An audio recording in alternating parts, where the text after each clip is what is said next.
Reshape fate and weave a new beginning.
This is the sacred beast of Medusa. Please, careful not.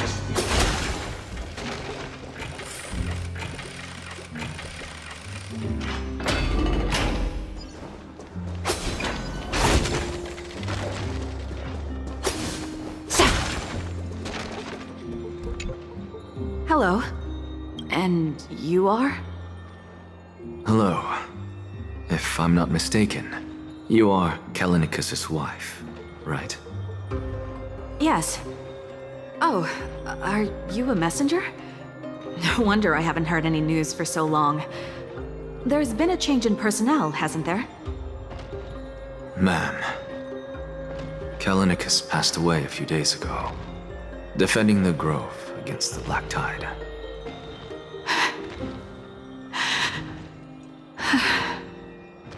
So, did he manage to defend the Grove? Huh? Yes. He managed to protect Xerxes' core flame at the cost of his life. I see.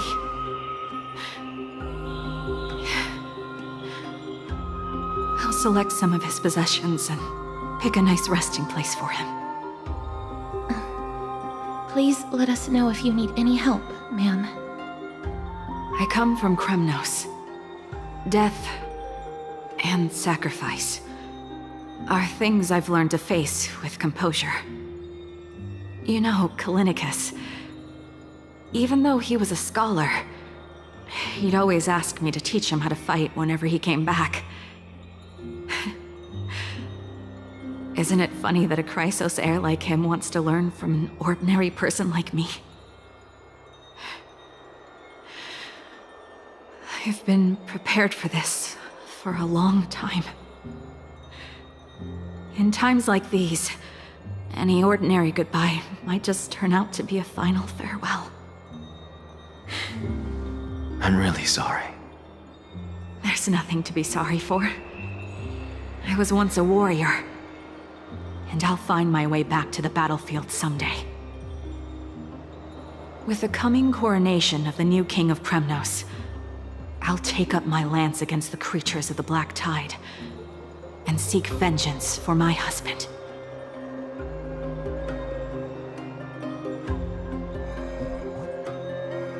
With the coming coronation of the new king of Kremnos, I'll take up my lance against the...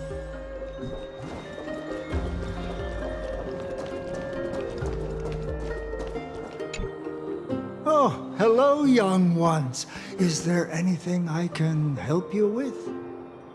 Are you the father of Keinani and Artakama? Ah, yes. Did my daughters cause trouble at school again? Alas, forgive this old brain of mine. Both of my daughters graduated long ago, and they are now scholars at the Grove. As I get older, memories from years past tend to blend together. What's the matter, young one? Why so quiet? Did my daughters really get into some trouble? If they refuse to apologize, just let me know. Their old dad can still talk some sense into them. What should we do? I really can't tell him. Mr. Fabio, the Black Tide took Keinani and Artakama. What? They fought until their last breath against the Black Tide to defend the Grove.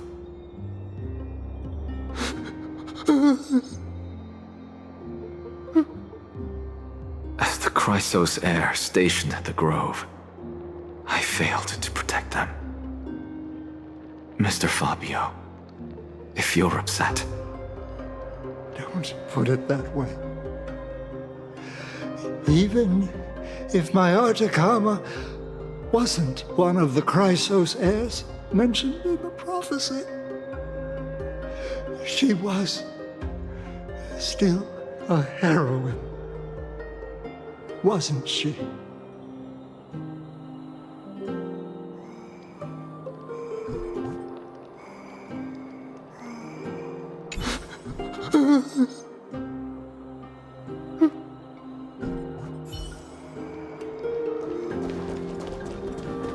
Aquila will instantly defeat Oryx!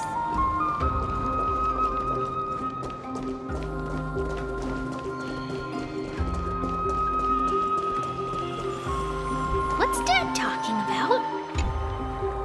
What's wrong? I'm busy. There's a lot going on in the city, and I've got my hands full.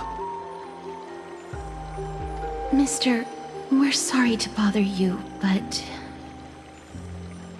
Wait, Lady Castors, did Lady Aglaia send you because of some mistake I made at work? Keep your cool, Titus. I'm Anaxagoras from the Grove of Epiphany, and a colleague of your father, old Titus. A few days ago, your father passed away. Wait, what? My old man died?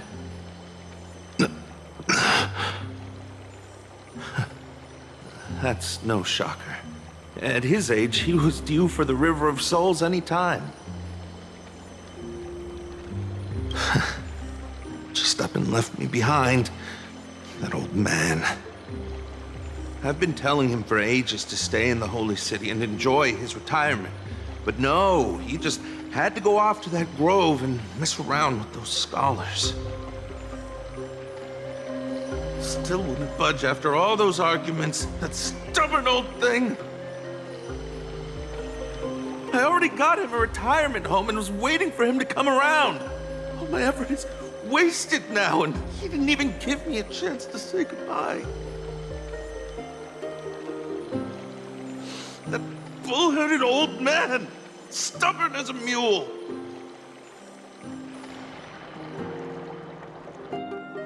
That is it. That's all the colleagues' families that I remember.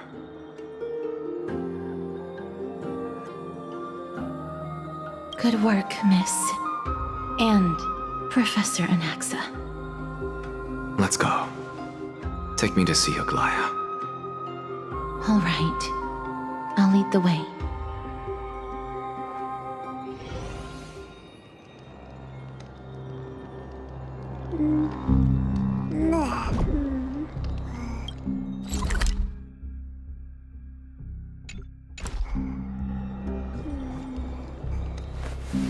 reshape fate, and we...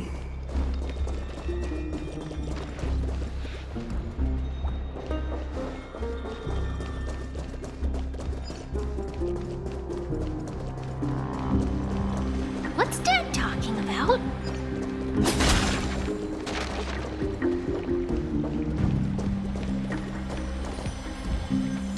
That bull-headed old man! Stubborn as a mule!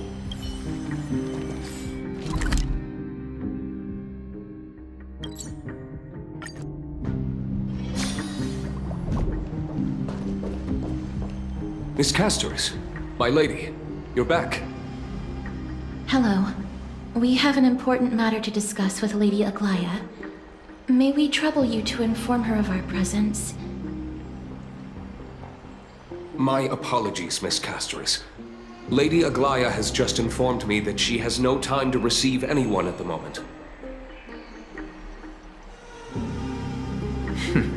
That's just great. She refuses to even see me. Answer me this, friend. Did Aglaya order you to take me directly to prison? Who are you? Please don't jest. It's possible that she really is busy. Let's wait here a moment, and I'll try to contact her using the slate.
It's fortunate we don't have to confront that woman while I'm hauling around this sick body.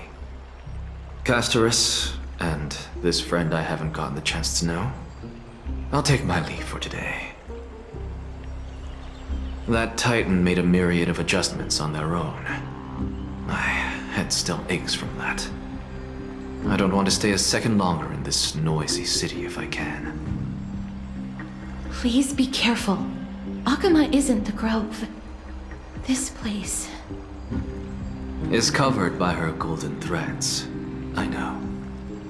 That woman is extremely confident I won't escape her grasp. Don't worry. As I said before, I'll mind my behavior. Miss, so many unexpected things happened on our journey to the Grove. We truly had no intention of putting you in danger, let alone face the Black Tide head-on.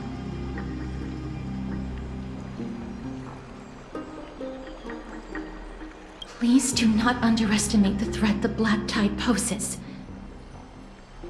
The Black Tide is not just an enemy of Akama, but all of Amphorius. Even back when the forces of strife coveted the Holy City, their warriors still undeniably halted the Black Tide outside Castrum Kremnos. Nigador's core flame now sits vacant, and the Black Tide has returned. The Grove is an academic city with the best understanding of the Black Tide. It shouldn't have fallen so easily, and yet it was taken overnight, leaving the city in blood and tears, haunted by the spirits of departed heroes. The trial of strife is imminent. I pray Mighty will be able to steel his resolve soon.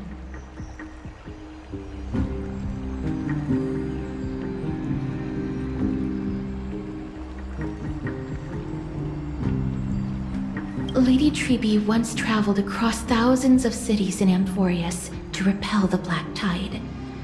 But even they have no recollection of this powerful enemy in all their journeys. Perhaps the fall of Strife has triggered even more terrifying events in unseen places. As for me, I detected a strong stench of death from that entity. But it wasn't because it had a connection with Thanatos. I'm afraid it's purely because it has sent countless others to their deaths. Speaking of Thanatos, Miss, there is something else I wish to verify with you. You must have an idea of the curse I bear by now. I was born as the shadow of death. A poison shunned by all living beings. Yet when you caught me in the grove, I'm curious why you weren't affected by my power, Miss.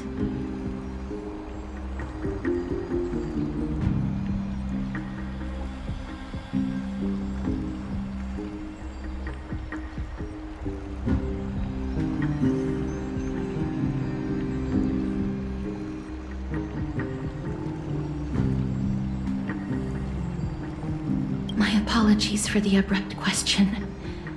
For all my life, I've always wondered, what is my connection to death? And why am I inextricably linked to Thanatos? Miss, you must be tired after being on the move these past few days. Please set aside the tragedy at the Grove for now, and rest for the day.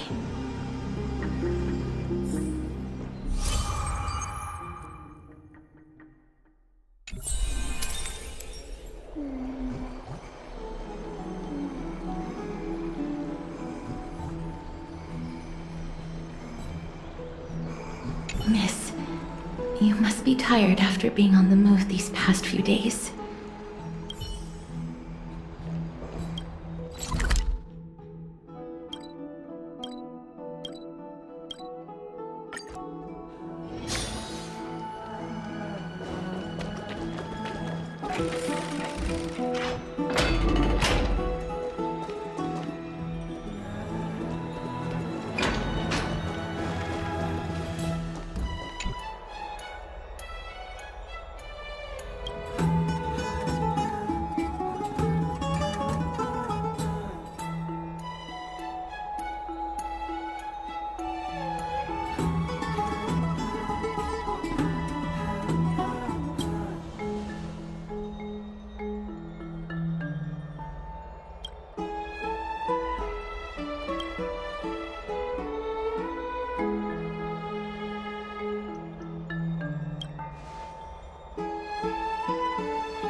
Trian?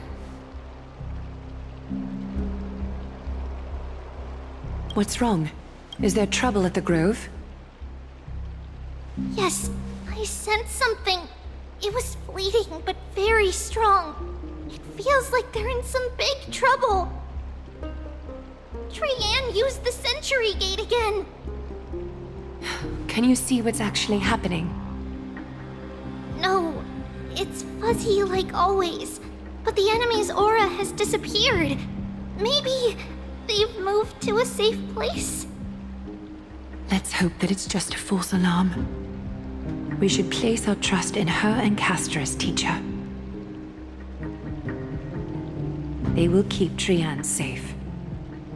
Peggy, you're talking like we are little kids.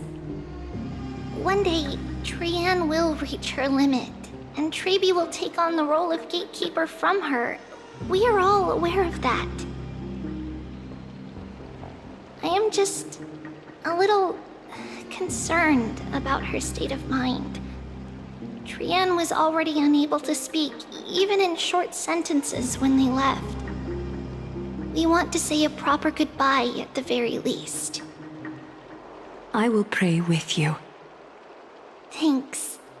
And Aggie, it looks like we will need you to come with us to the baths this time to unwind.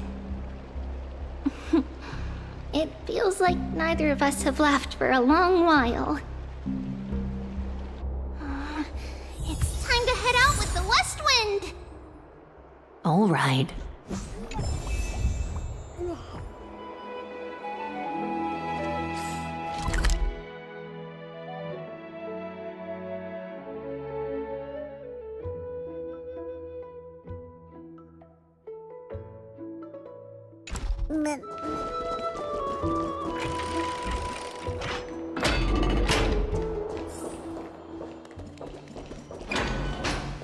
Here's really hot and heavy. Has it always been like this? What's going on? Is someone injured over there? What's going on? What happened here? Watch out! Watch out! For the Kremnoan! Kremnoan? This is their doing? Aggie, now's not the time to dwell on that. Let's help the injured people first. Excuse me, coming through. Oh, you two are here as well. That's a relief. Even the Twilight Courtyard is involved? What in the world happened here? I actually just came to relax. But as soon as I got here, I saw all these people lying on the ground. I've examined them, and they don't seem to be seriously ill. It feels like they've just spent too much time in the hot water. Multiple individuals fainting simultaneously from the hot pool steam? Where is the manager of the baths? He disappeared, and no one knows where he's gone to. Some people have been saying that the Kremnoans are behind this. Lady Aglaya, what do you think about this? Let these people rest. The two of you, please come with me. Have you thought of something, Aggie? Yes. While their intentions elude me, it's time to bring this farce to a close. I heard it's the Kremnoan. I heard it.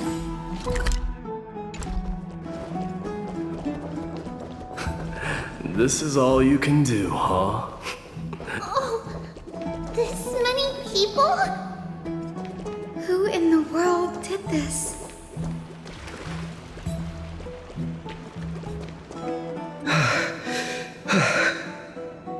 Snowy! Even Snowy! The culprit. The culprit is Mightimos. Oh. Dee! What did you do to everybody? It's just another duel where I claimed victory. Duel? As I expected. On the surface, these two are the mightiest warriors in the Holy City, but they're still impulsive youths at heart. Speak up, Mighty. Tell us exactly what kind of foolishness you and Finan indulged in this time.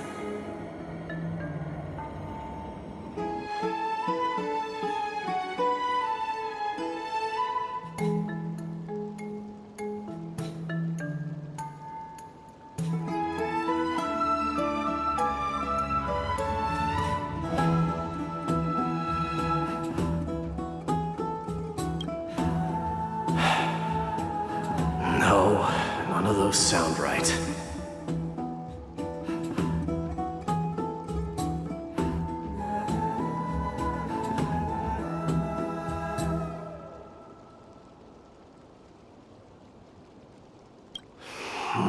Forget it.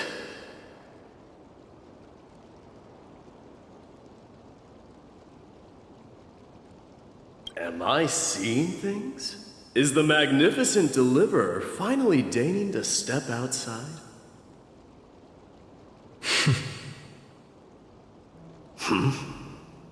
What kind of response is that? Nothing. I was just imitating your usual response. I don't feel anything special from you. Have you passed the demigod trial? The ritual hasn't reopened yet. In case you forgot, it hasn't been that long since I pulled you out of the trial. I didn't forget. Then, you're welcome. In twilight's last gleam, Makima stands bold. Her walls sturdy, tales untold. Dreaming of her fruitful gardens, pilgrims arrive from distant lands. Figs and olives, so grand. Yet little do they know that they will step into flames, fuel to the fire, a burning brand. What are you playing at this time? I just felt like reciting a few lines of poetry. Surely the Crown Prince of Kremnos knows how to appreciate poetry, right? Kremnoans steer clear of such weak literature. But my library doesn't lack collections of this kind. These lines express the poet's yearning for their home, just as Akuma is distant from many people's homes. I know how to interpret poetry, Haikis. There's no point in pretending to be profound, my friend. Thank you for helping me out when I was in a tight spot, but it seems to me that you aren't prepared for the trial either. Don't compare your situation with mine. My people are still relying on me. I can't ascend to godhood on my own without first resolving their issues. So, are you suggesting that you, the mighty Mightimos, and the heir to the throne of Kremnos, wish to defy tradition that has endured among your people for millennia? I'm still thinking about what I should do. Never mind. It's probably not my place to offer you counsel. An idea does strike me, though. Go ahead. Let's see what terrible ideas you've come up with this time. Maybe we both need to relieve some stress. Come, Mightimos, let's recommence our previous competition. This time, we'll see who can stay in the super hot bath for longer.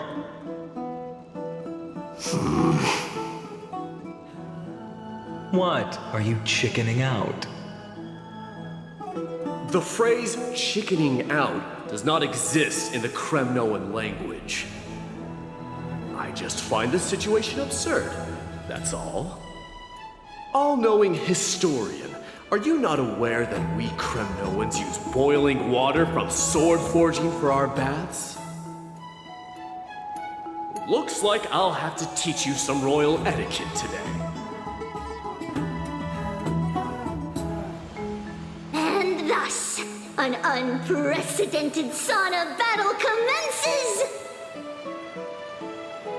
With unparalleled resolve, the two warriors' determination even alters the very hue of the steam. Flames intertwine with scalding vapor, reaching toward the heavens, shrouding the sky in the sun. The spectacle is so magnificent that none dare gaze upon it directly. Since we can't see what's happening in the competition, why don't I regale you with a tale of kings to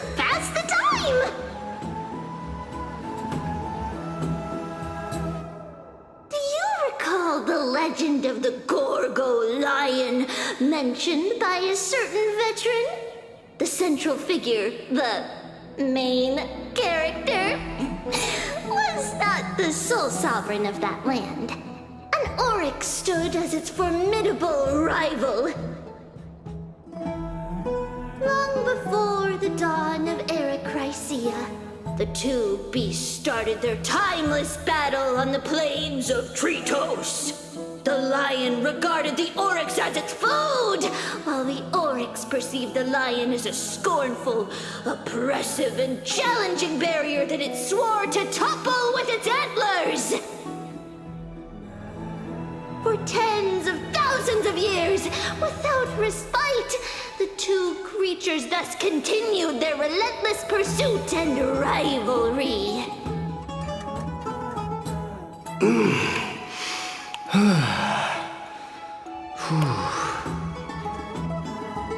It fixated on its rival's fleeing form in the chase.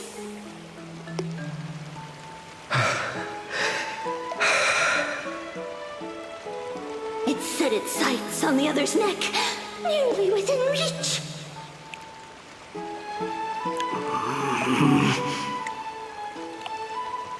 It was stuck in a corner.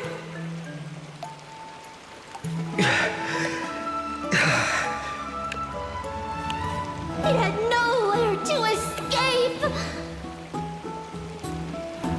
On the land of Amphorius, some lives meet their end at dusk, some at dawn, and yet others are fated to perish under the blistering sun at noon.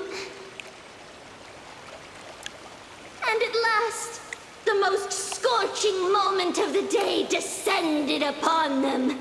The formidable hand of fate heeded their call and arrived! My lords, would you like me to reduce the temperature a little?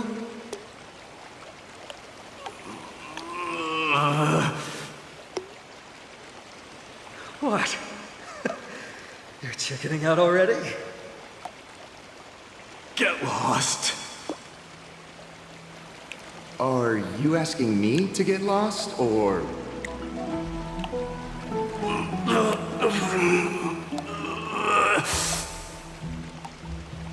Do whatever you want. Oh, please forgive my presumptuousness, my lords.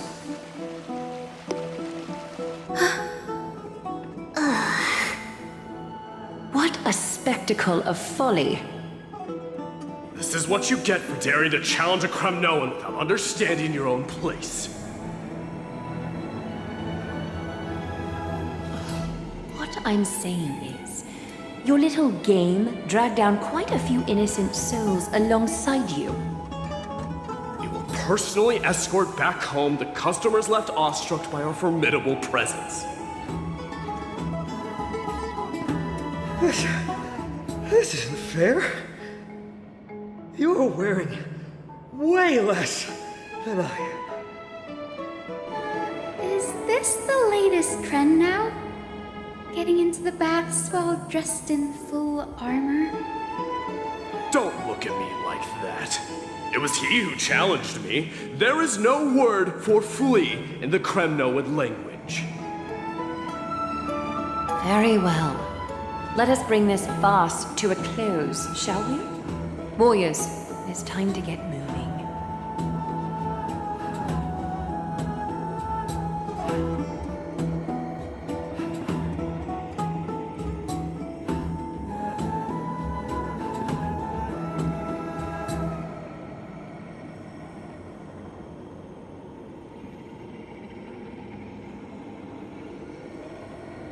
Alas, the flame chase journey is destined to be a lengthy one, replete with obstacles.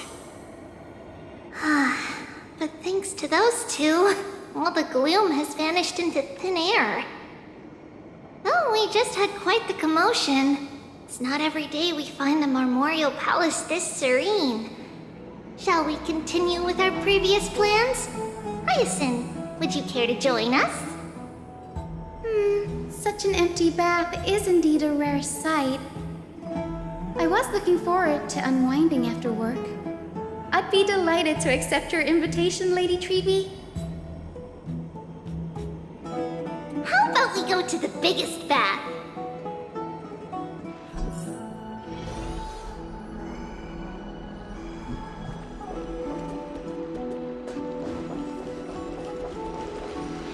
Let me check. The water temperature feels just perfect. So, how is the feeling of having the entire bath to yourselves? It's so good. But, Lady Treeby, aren't you going to soak in the bath with us? We will have to pass.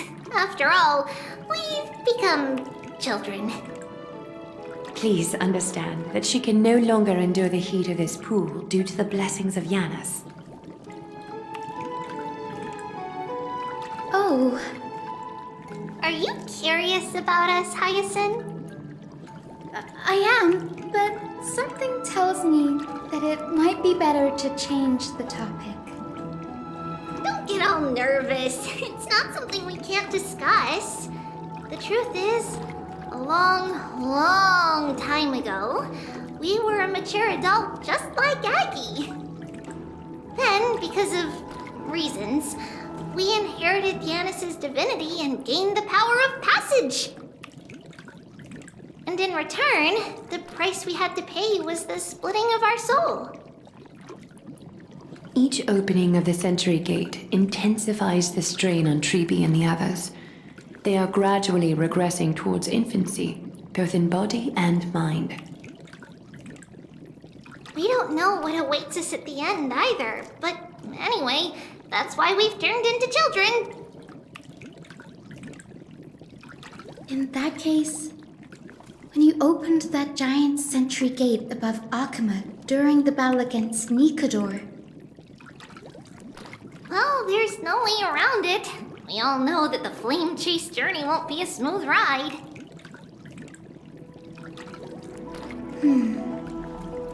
Maybe we can find a way to fix it. The primary research focus of Moose Forests is the soul. We explore its depletion and methods to restore dispersed souls. As long as research continues, there might be a breakthrough that can help. We will do everything we can. So your first reaction is in fact denial. You're indeed an Access student. I look forward to your good news, Hyacinth.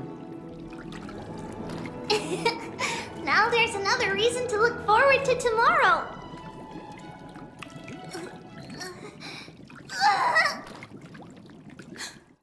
Lady Treeby, what's wrong? Something's off. It's that strong feeling again. Is it Trian? Wait, no. It's not Trian this time. It's Trinan. Trinan is in danger.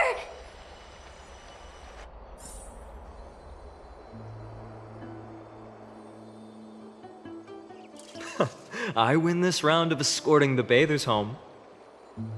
How does one contender alone make a valid competition? Offering a compliment or two wouldn't be the end of you, you know.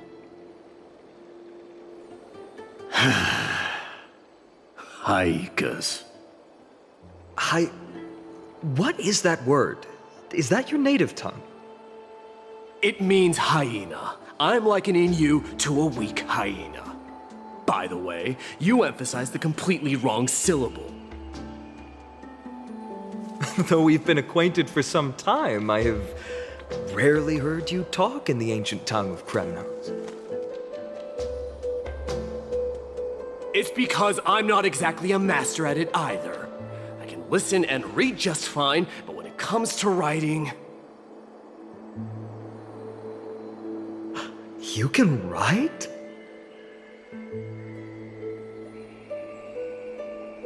You speak as if you don't have a brain. That was in jest. I understand. After all, you spent all your childhood wandering far from home. Worry about yourself first, Deliverer. You also never mention your hometown, apart from when you need to introduce yourself.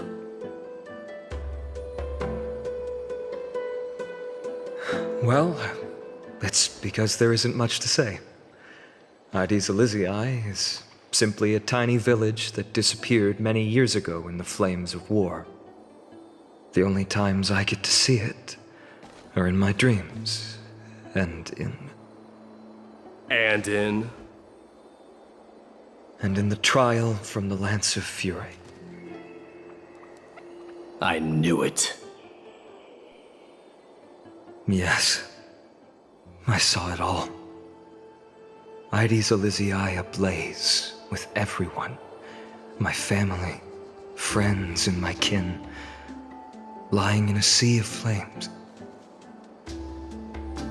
A blood-red half-sun hung in the sky, just like on that day. And before my eyes, that murderer killed Cyrene. But I saw its form this time. A black cloak, an eerie mask, and a broken giant sword that carried an ominous aura. I fought it in the trial.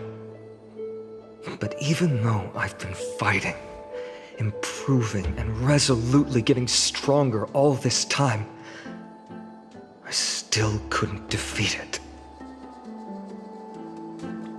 You were blinded by hatred and almost lost yourself in that trial. That's right.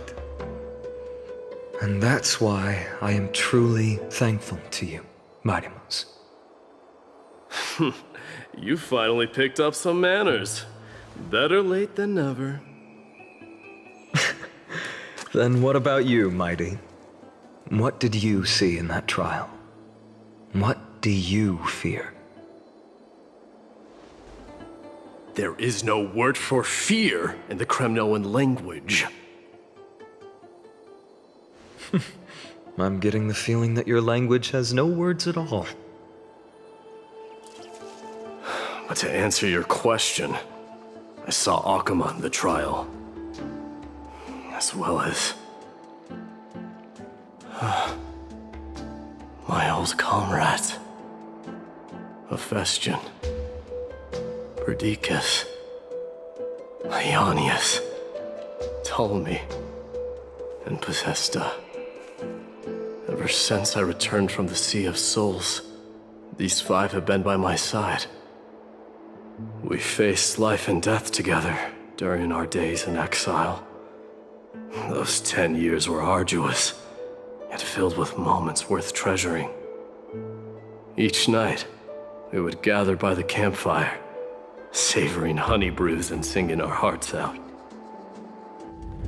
The wind in the wilds of Amphorius smelled like rust. Hephaestion would always tease me about adding goat milk to the honey brew, claiming I ruined the blood-red color of the drink.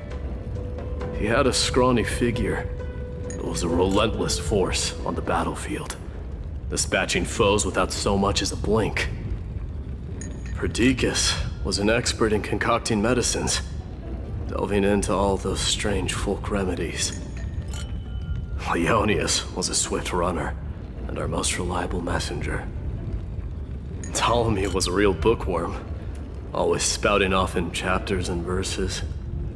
When we left Kremnos, he made off with a stack of ancient tomes from the Grand Library. Not like it mattered, as my family owns the library. And then there was Possesta. He was the silent type, but a truly masterful musician. And this is the first time I've heard you mention these five, and their names. They died on the battlefield before the Kremnoan detachment managed to join Akuma.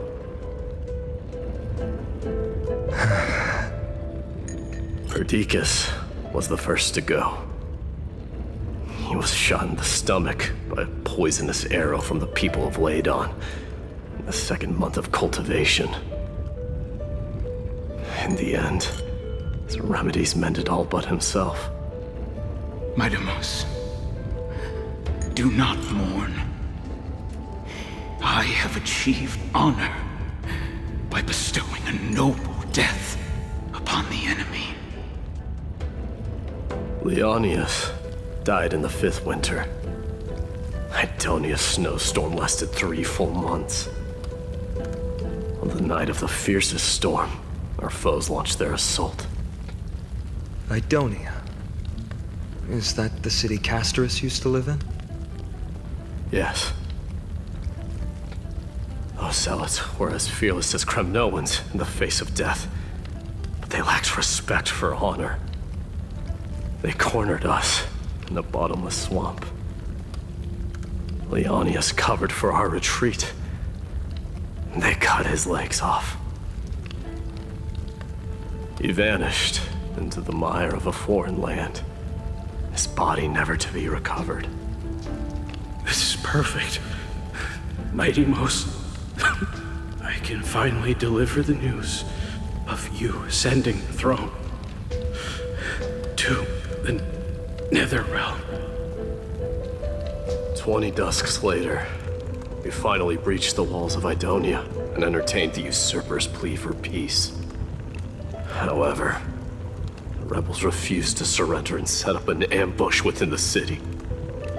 Ptolemy and his cavalry met their end before they could even relish our triumph. Those obelisks that collapsed after being set on fire became their final resting place. Midamos, please tell my family.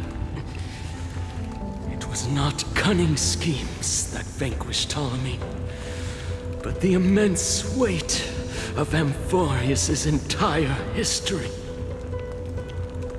Then, it was Pacesta. He lured the enemies into the city of Aenionis with his melodies, buying us invaluable time. Our enemies, consumed by indignation when they discovered the trick, set the entire city and my soldiers on fire. His final words were recorded on a small clay tablet, fractured by the flames. Midamos, don the crown. And at last, my most trusted friend, Hephaestion. He was supposed to stand by my side through it all. But a sudden relapse of his illness hit him on the eve of my duel against my father. He hid his condition from me. By the time I returned victorious, he had but a breath left in him. A Kremnoan dying on a sickbed. I would be a laughingstock to everyone. Hephaestion, my dear friend. Spare your strength. I'll go get a physician. No need. Even if Perdiccas were here, he couldn't stop destiny from taking me away. No! None can take you away.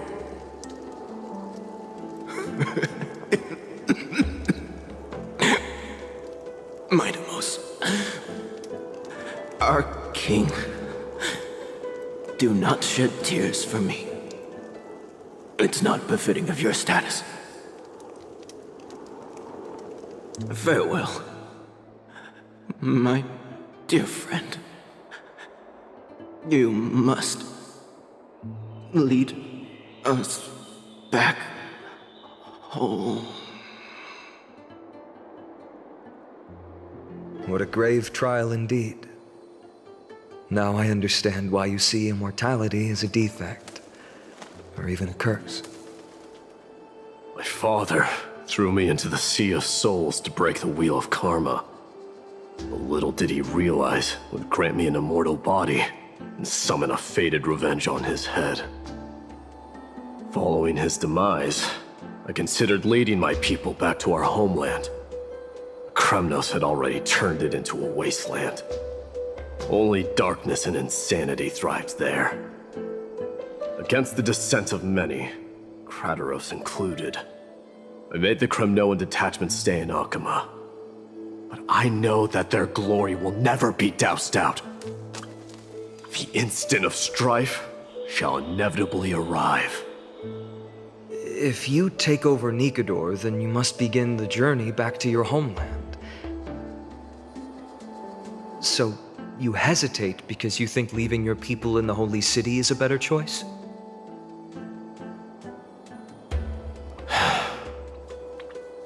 I don't know. But I have never been crowned. And those 5 were never endowed with any titles. None is aware of their glory. Your predicament is truly complicated. I don't know how I can give you any useful advice. Maybe you could seek counsel from more peoples, such as the Grand Craftsman. Cartonis' peoples seem to have been through comparable dilemmas. And that teacher of yours, Krateros? Dee, we've got a big problem! Big problem! Lady Tribby, what's making you so flustered? Hurry up and go save Trinan! She got abducted by Krateros! Krateros! What's going on? Mighty-Mos. It seems I was the one who exposed my vulnerabilities first. Aglaya, I demand an explanation. This man abducted Trinan by force and forced her to bring him to the vortex of Genesis. He then brazenly stepped into the trial of the Lance of Fury, and naturally failed. Is she telling the truth? Why did you do that? Because I don't want to wait anymore. Your hesitation made me desperate. If you want to run away from your destiny to become king, then keep running. Someone will eventually stand up and fill in the gap left by strife. Then they will lead our people home. Age has blinded you, teacher. Can't you see that I'm hesitating because of this very recklessness seared into your blood? Krateros, do you truly believe you're worthy of entering the trial? To blaspheme against the prophecy? Does the mission we Chrysos heirs bear seem like child's play to you? Do you know how the Kremnoans see you, Aglaya? You're a hypocrite and a megalomaniac. The prophecy of Genesis and the Flame Chase journey are just excuses for you to seize power. Silence, Krateros. Do you even know what you're saying? Are you defending this woman, Mighty-Mos? How many wars did people start because of her and her so-called prophecy? How many cities fell in the past millennium, their people massacring each other? Even if this so-called Genesis really exists, will there be a place for the Kremnoans in that new world?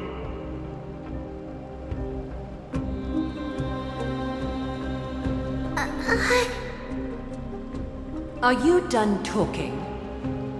By agreement between the Chrysos heirs and the Council of Elders, those who trespass upon the vortex of Genesis need not be tried by the Council. I am allowed to pass judgment alone. Krateros, your actions are unforgivable. I hereby sentence you. Aggie, wait! We have a proposal! Someone has to resolve this conflict between the cities. Lord Krateros did not use violence to harm us. We can sense that his anxiety stems from his concern for his people's future. Please, Aglaya, hear us out first. I'm listening. I'm sorry, Lord Krateros. We were so preoccupied with deciphering the fragments of prophecy that we neglected those of you not favored by its message. Your accusations were harsh, but justified. We wish to earn your trust and those of the Kremnoans. I think the best way to do that is to take you to witness the source of the prophecy for yourself. How are you going to show me something that has no form? You've heard about that Outlander, right? She has somehow made a connection with Orynyx and can completely replicate scenes from the past. We will ask for her aid. Tomorrow, at the Abyss of Fate in the Temple of Yanisopolis, we will show you everything from that distant memory, Krateros. A fair proposal. I accept. Until then, you will be stripped of your freedom. That is my one condition, and I will brook no argument. It is not the first time I've been made someone else's prisoner. Do as you please, demigod. Teacher, why did you do this? Forgive me, young master, but I just cannot wait any longer. Ever since your father died, our people and I have been waiting for a day to revive Kremnos. We placed all of our hopes in you, but never received an answer. This obsession for returning home has become a sickness for our people. Wise as you are, I refuse to believe that you can't see the truth. You have a clear head, which is why you're also incomparably alone. A smart person can only choose to tangle himself with the mundane of this world. If you're truly capable of leading our people beyond this blood-stained fate, then prove it to me once more, Mighty Mos. Just as you did back then.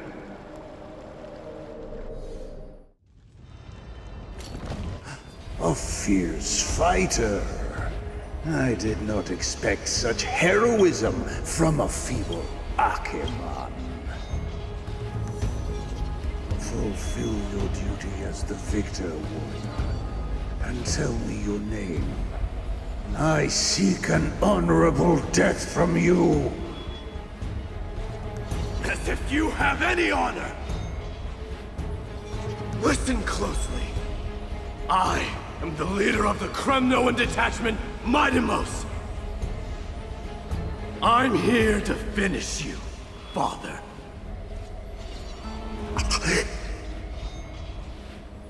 It is you, the beast spurned by all. So you did defy death. The prophecy was true. You will bring an end to my Kremnoan dynasty. Defy? You're wrong.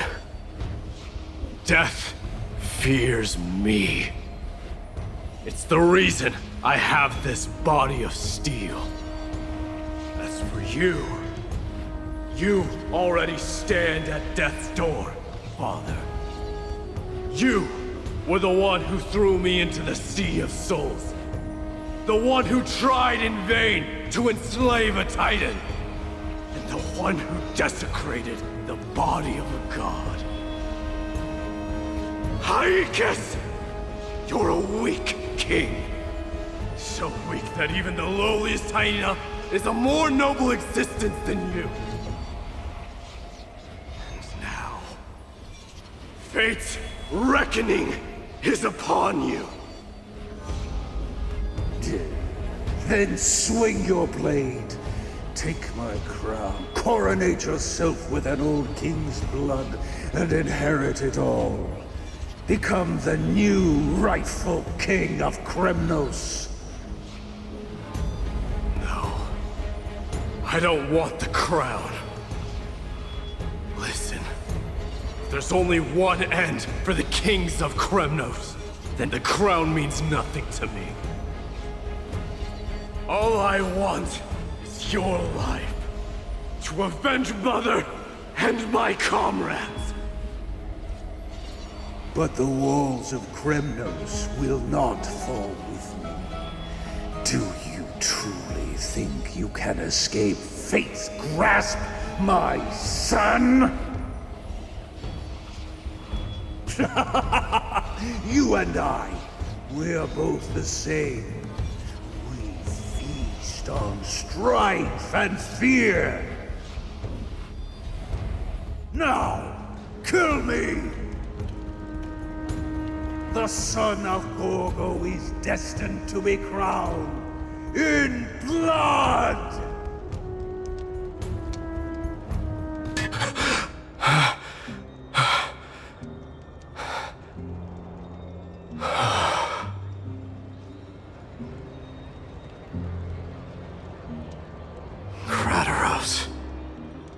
He said the Grand Craftsman Cartonus might have some suggestions. Might as well go see him. Grand Craftsman, how have you been? King of Kremnos it is.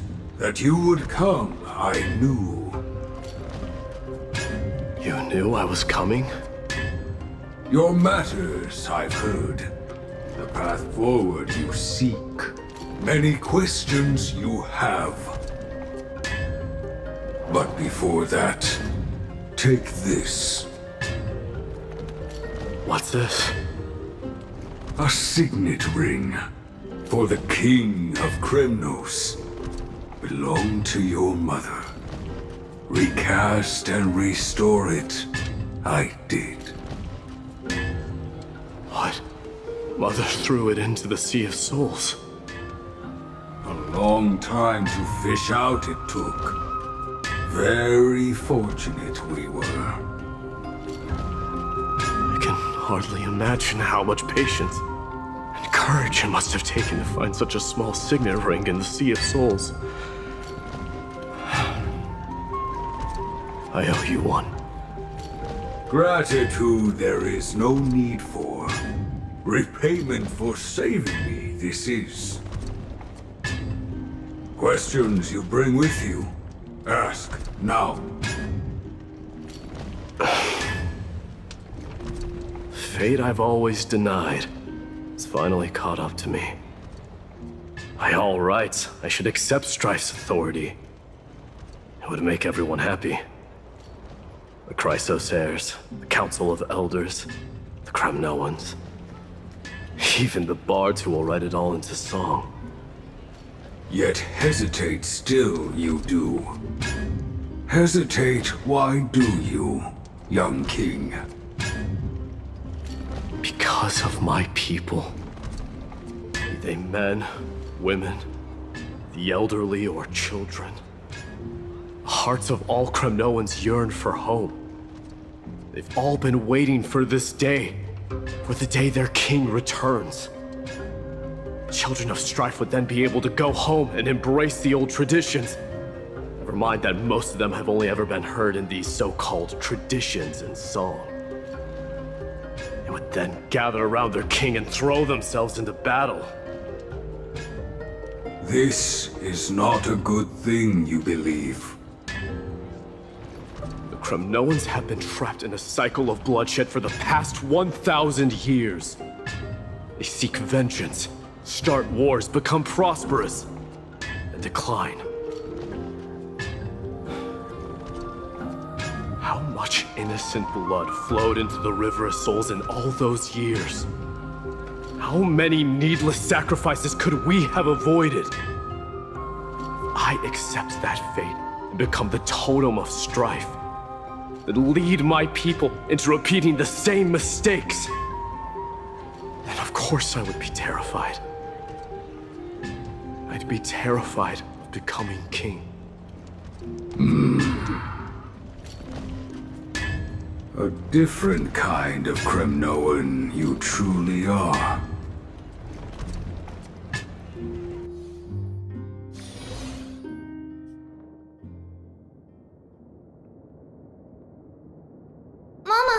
Mama, I had a dream last night.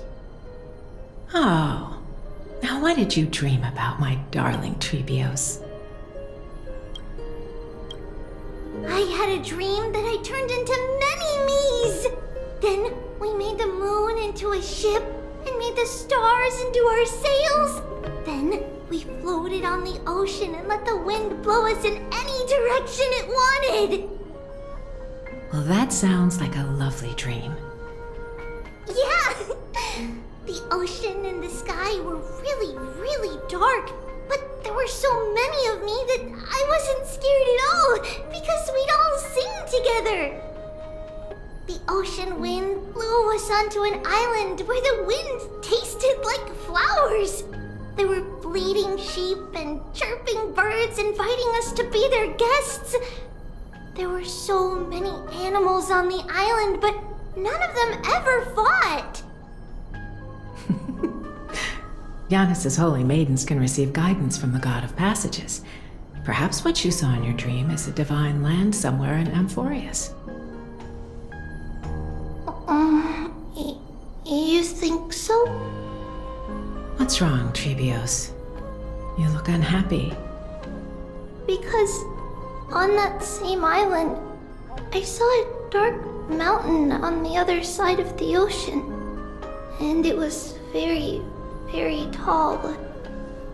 The mountain looked alive, and it kept getting closer to the island. Then I realized it wasn't a mountain, but a very, very tall wave made of water. When the wave smashed against the island, it looked like it was going to eat the island up. The small animals tried to chase it away, but they couldn't stop it. Then there was a bang and I woke up. A dark wave. Mama, does something that scary exist in real life? Yes. Unfortunately, it does exist in Amphorius, but it's very far away from our temple. We call it the Black Tide, though it has nothing to do with water. It has no shape or form, but it can swallow up animals, humans, and even titans, turning them all into monsters. Oh, the Black Tide is a baddie. I don't want everyone to turn into its food. Can't we chase it away? Of course, my dear. You only need to behave well and listen to what the adults tell you. Study all the knowledge and etiquette you need, then grow up and become a proper holy maiden. The divine Yanis will then give you guidance and help you light the way for the people. Wow, I'm gonna eat a lot and study a lot and become a holy maiden. But Mama, you said the Black Tide can swallow up titans too. What do we do if even Yanis is eaten? If that happens, then the Holy Maiden will have to be the one to guide people on the right path. After all, we are the human avatars of the God of Passages, yeah? Yeah! But one person alone is not enough. Once you're older, you'll make a lot of friends. You must do your best to unite them, because that's also our duty as priests. Friends? Are they also like me and Mama with pretty red hair? They might not, but they'll certainly be just as smart and kind as you. Mama? Am I dreaming? Don't be silly, dear. Of course you're not dreaming. I've always been by your side. What? Now be a good girl and call your friends over too. Let's play hide and seek, just like we used to, okay? My Trebios is the smartest girl. I'm sure they remember where everyone is hiding.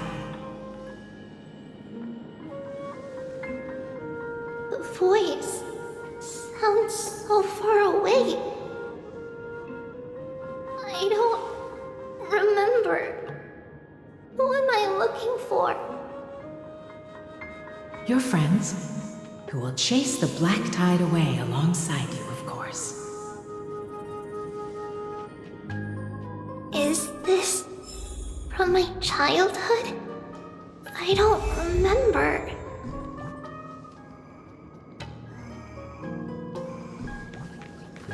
Am I dreaming?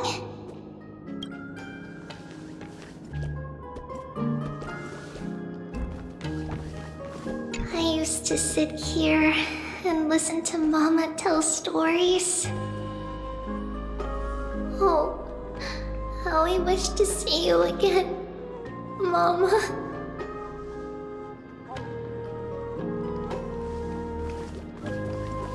Use the spindle to connect everyone. There will be an amazing captain on that big ship. She's cheerful, optimistic, bold, and cautious. She'll be able to get everyone together. Wow, that's amazing! Can I be the captain? Of course you can. But you'll find someone else who's better for the job, my dear. I think that person lives in a beautiful temple that sits atop a hillside, covered in golden fig trees. There's a noble girl there who's very smart, but also very delicate. Just like Mama? Perhaps. But before we find the captain, the ship also needs someone who can navigate it. Who could that be? Let me think. I know! She's Trivy! I named this doll after myself? I don't remember it all. Is this a dream or something that happened in the past?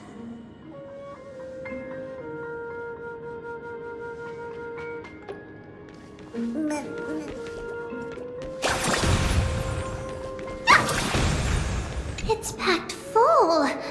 Mama must have left all of these for me. All the words are blurred out.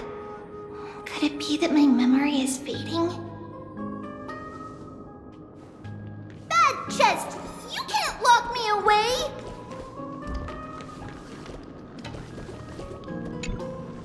Huh? Why is this doll inside a chest?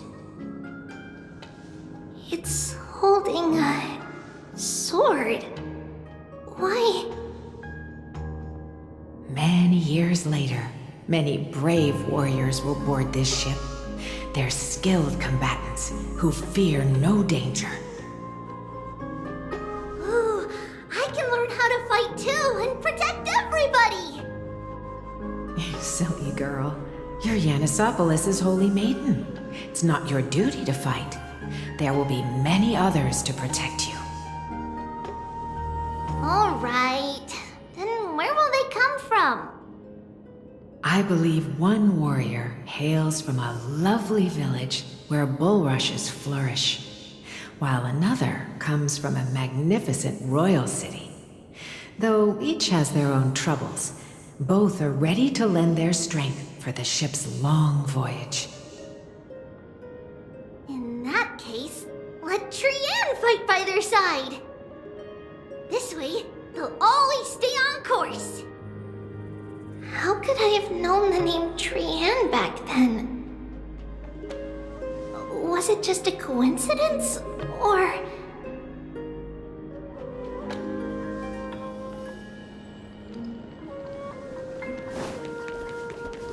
Learning can change your destiny!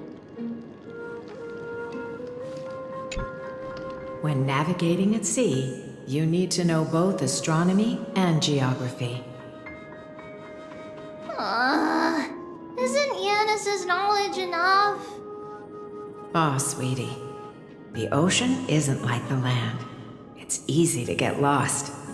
That's why it's important to learn to recognize the miracle of Aquila. Alright! Even though my brain is already super duper smart, I'll still try my very best. Circes also favors children who try their best. They will send a wise scholar as everyone's teacher to help you reach your dreams. I want to be a teacher too! Oh, wait, I'm super duper smart.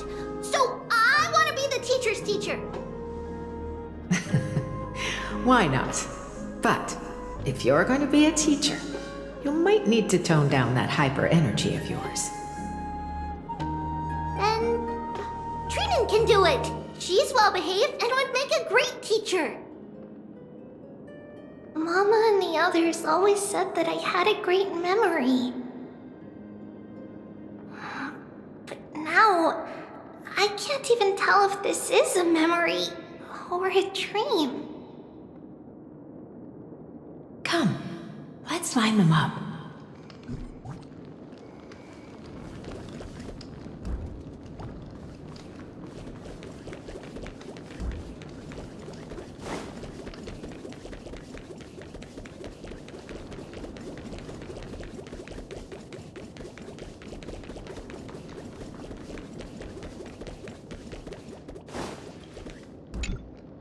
Now, Trebios, set them on this music box and let them compose a melody for our song.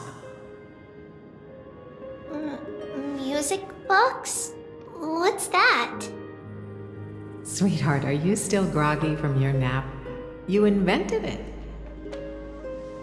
I invented it? What does it do? Oh, my lovely Trebi. You're usually so bright. What's gotten into you today? Well, you might as well see for yourself. Put your good friends on it and see the wonders it can do. Put the dolls on.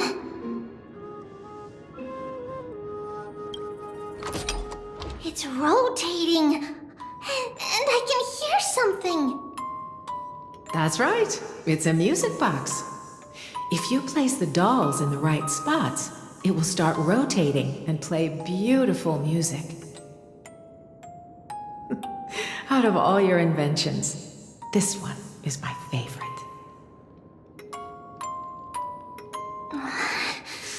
I don't remember. It's all right, my child. I'll sing along to the tune, and it will help jog your memories. Happiness abounded in this lush land by God's chosen. Giants raised their glasses in a toast, beheld by the 12 constellations. 3 carved the heavens and the earth. 3 wove the threads of fate. 3 molded life with their hands, and 3 guided calamity's gate. They declared the world too unstirring, hence wished endless laughter upon the living. Thus you and I were created, with words and song to weave, and love and intimacy to give. Thus creation was complete. Who then will bear the weight of humanity's souls, to lighten the steps of the living as a whole? O great Kephale, all-knowing Father of stature so tall, yet low does their gaze willingly fall. With light of dawn heavy upon their shoulders, golden blood spills unto the land, converging into a boiling river that flows to the heroic heirs of this world.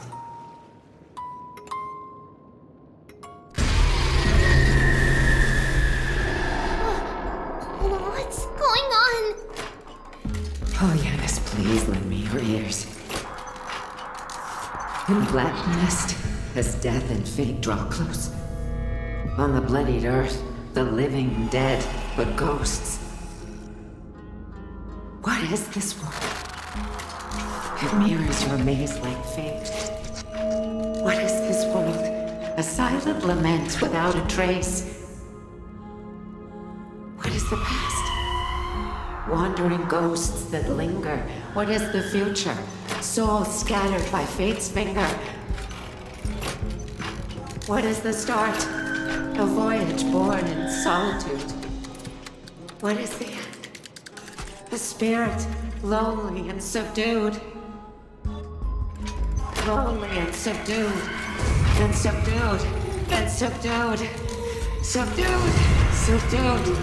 Subdued. Subdued. Subdued.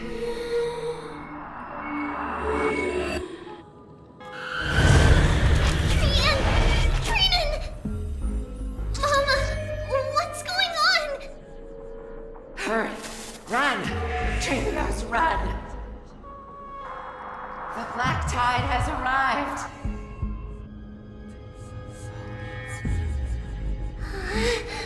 Where can I go?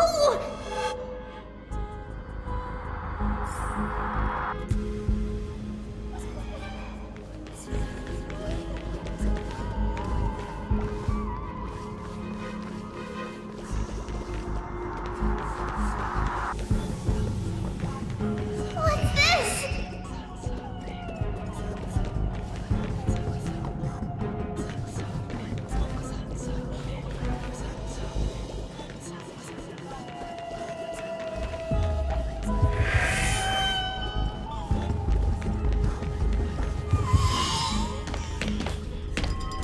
Why?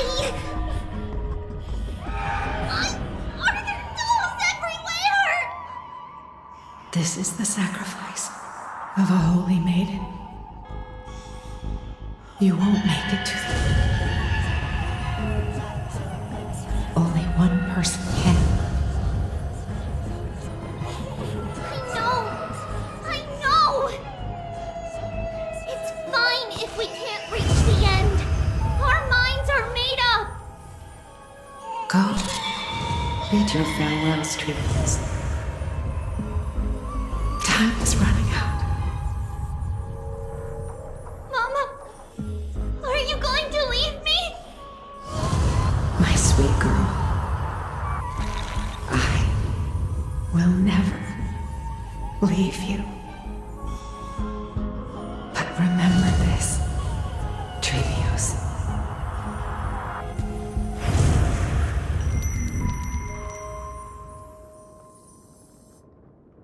All shall bid farewell to one, and that person alone will witness the miracle. Since your mind is made up, then traverse the black tide and dispel the fog for Amphorius. I shall see you tomorrow, my dearest Trevios.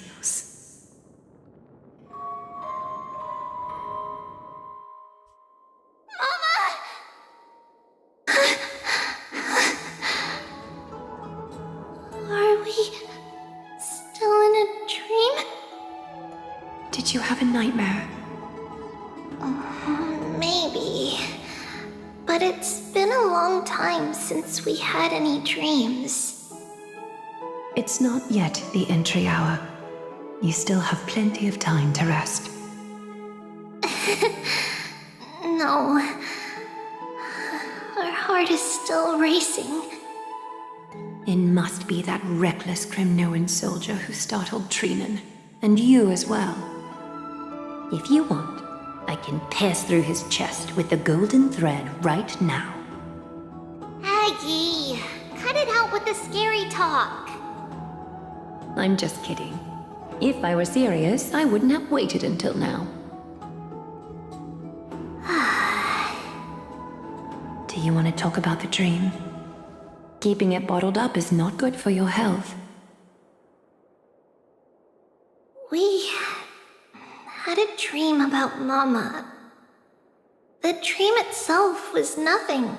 It's just the timing that feels a bit unsettling. You mean... It's Trian.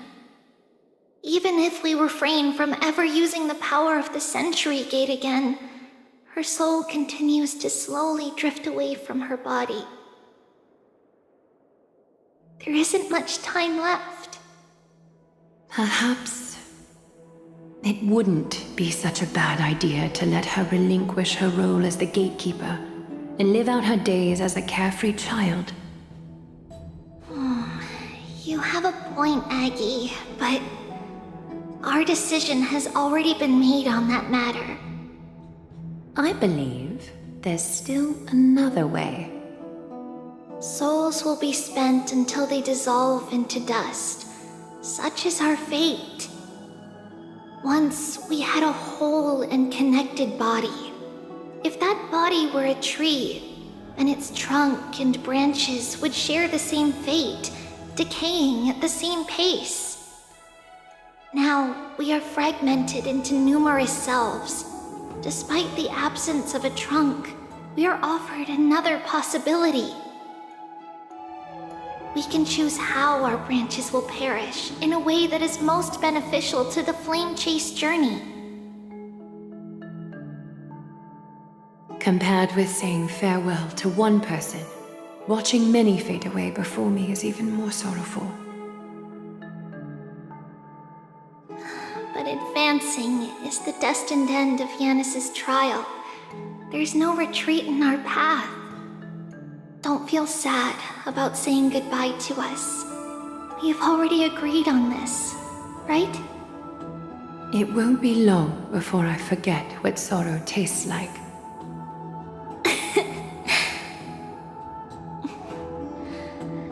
So, what would you like for breakfast, Aggie? What? Where did that come from? After all this talking, we are feeling a bit hungry. Plus, it's nearly the entry hour now.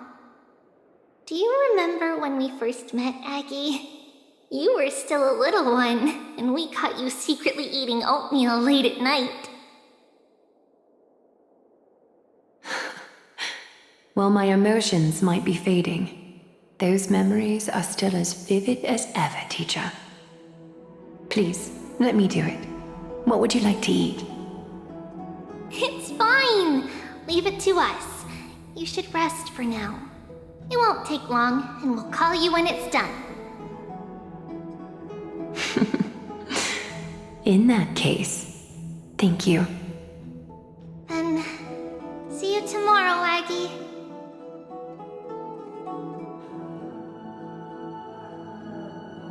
Nevertheless, that nightmare is ominous. Memories are slipping away, even the image of Mama. Just as expected, another trip must be made into the abyss of fate. Hopefully Orynyx will be willing to help us.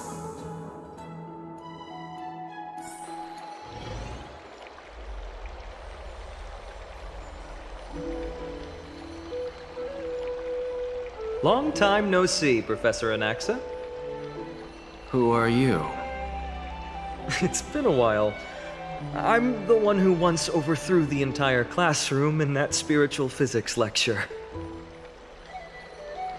Oh, it's you. No way. Do you really still remember that, Professor? I remember that glib tongue of yours. What brings you here? Surely you're not here to reminisce. You could tell. Of course. You only beat around the bush when you have a hidden agenda. That's not true. I'm here to seek enlightenment, as always. Could you please teach me everything you know about the black-robed swordmaster? Rumors sure travel fast. Unfortunately, I too know nothing about it. I can only tell you that it is clad in a black robe and wields a greatsword. At least, it looks like a greatsword. It's shaped like a twisted half-sun, and a peculiar dagger resembling a crescent moon. By the way, take this with you. I got it from the sneak attack. It's yours now. I was right. It is this thing. The one who torched Aedes Elysiae to the ground and killed everyone. Don't try to be a hero. No one in Akama stands a chance against that thing right now. Is that what the Titan said as well? Not at first. But the god relented after having had a taste of its power. Even with the god possessing me, I couldn't fight against that blade. That incredible power doesn't seem to be granted by any Titan. Are you suggesting that it originates from beyond Amphorius? It's possible. Much like the Black Tide, no? Nonetheless, it's an enemy we must overcome. We? Drop the pipe dream, Phynon. No one wants to see you fall by their blade. His mere presence will endanger the Holy City and the Flame Chase. You know that I don't believe in... You don't believe in the so-called prophecy, I know. However, I'm here to seek your assistance, not at the request of Aglaya or Treeby. I just want to eliminate a threat to the city I pledged to protect. That's all. The tragedy at the Grove must never happen again. Take a seat. Since you are sincerely seeking enlightenment, I suppose I can tell you one more thing.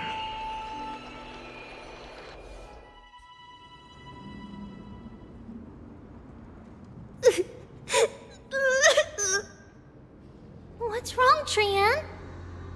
Nothing. Just remembering what happened at the Grove. Monster in the black cloak. So scary.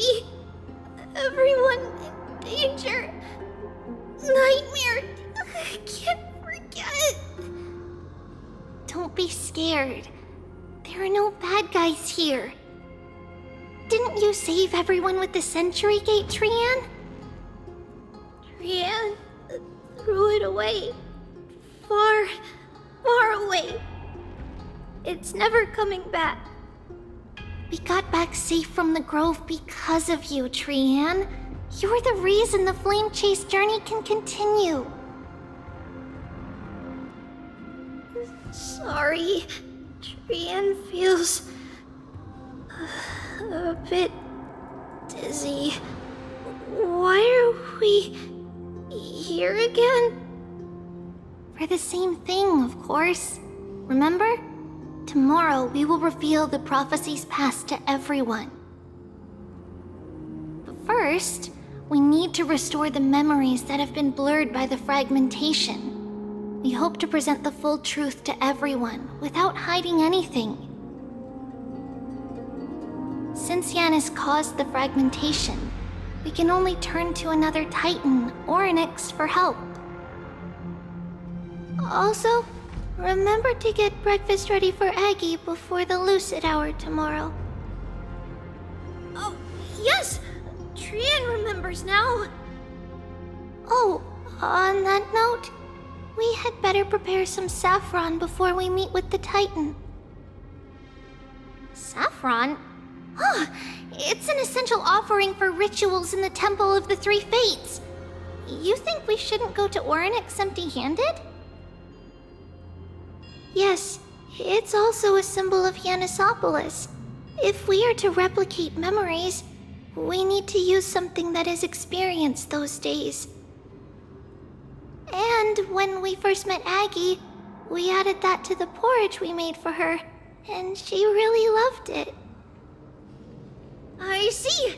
It's like killing 3 birds with 1 stone! But it all depends on whether Orynyx is willing to help us. This could be a problem. After all, it was us who took the core flame from Yanis, from Orynyx's kin. We will have to give it a try. If there's truly no other way, in our current state, we probably can't do anything to them. We'll cross that bridge when we get there. Leave it to Trian. Trian knows how to play cute. In any case, let's look for Saffron first. I hope there's still some left in the temple, untouched by Mikador's soldiers. I remember that aged saffron is preserved in sealed jars. Let's be on the lookout as we go.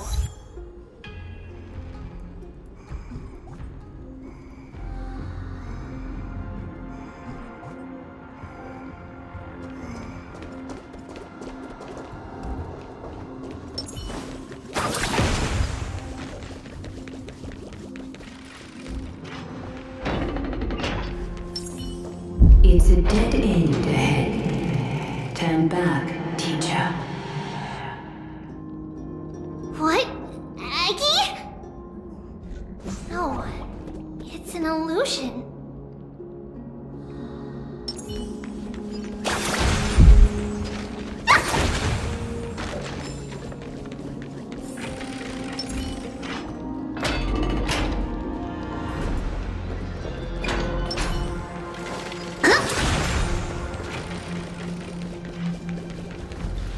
Wow, this room is huge! Trinan, did you? Yeah, I saw it. Was that a warning from Orynyx? What are you two whispering about? Treeby? Trinan? Trian can't even hear her own telecommunication. Well, never mind. Trian suddenly feels like this place is quite familiar. Oh, there's a whiff of safari in this room. It's right over there. Over here. Follow Trian. Trian, slow down.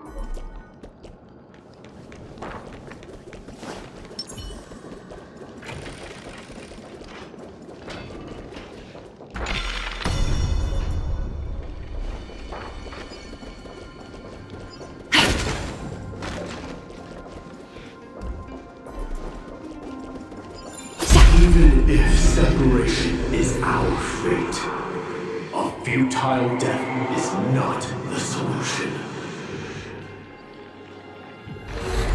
It appeared again.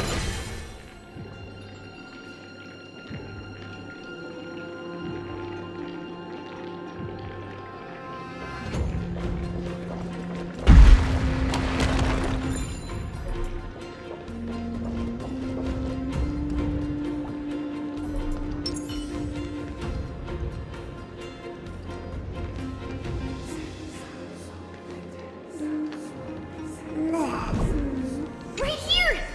I summon thee, Orynyx! Stir up ripples of past reverie! Something's appeared! Wait, we should read it first.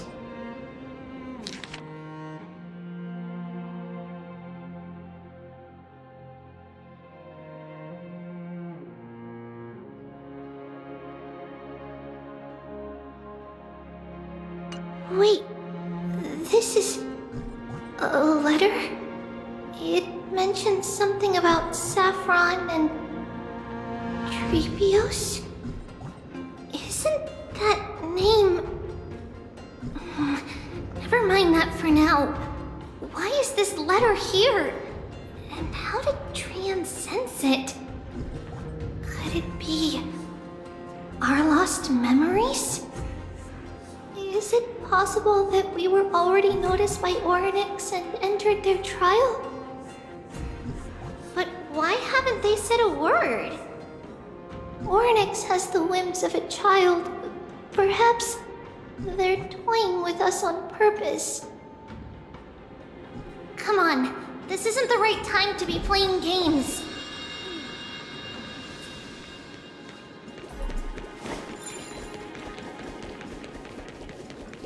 Separation and death are to reconciliation doesn't come easily for a mortal. Are these visions also fragments of the past?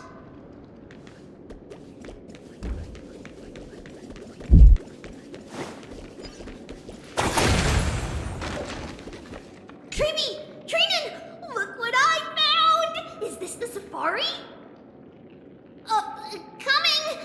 We'll take a look. But Trian, there's nothing in here. What? It was right in the stolium. Huh? There's really nothing here. That can't be! I swear I saw it! I swear! Trian is telling the truth. It was right there! Where did it go? Trinan, Treeby, why aren't you saying anything? Trian can't seem to hear you at all. We were just lost in our thoughts. Don't worry, Trian.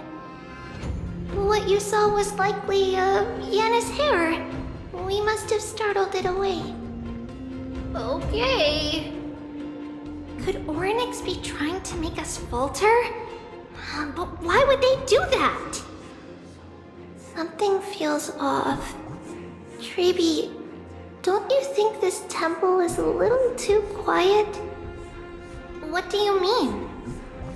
It might just be an illusion, but Trinan wonders, is Oryx really putting us through a trial?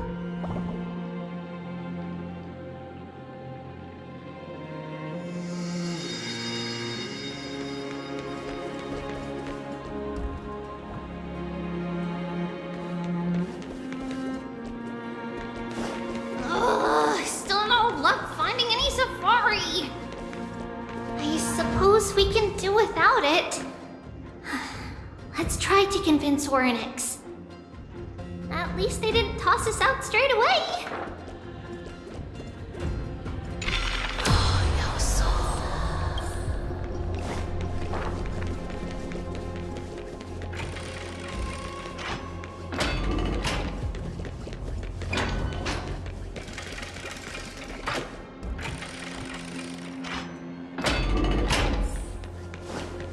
Whoa, Treeby, Trinan, look at this!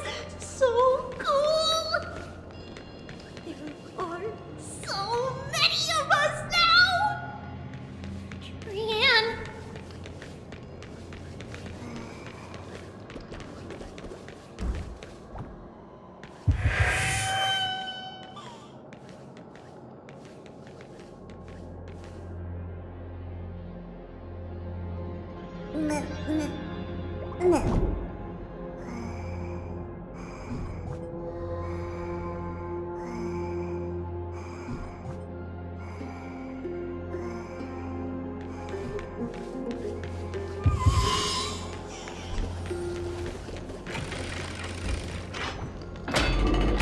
It's really quiet in here. Do all Titans live in dark places like this? Yeah!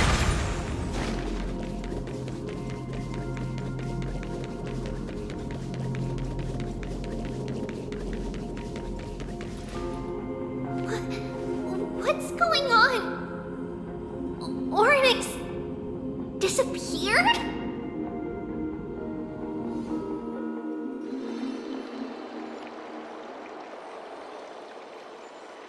Are you saying that the black-robed swordmaster is not just tied to the Black Tide, but is also hunting for core flames everywhere?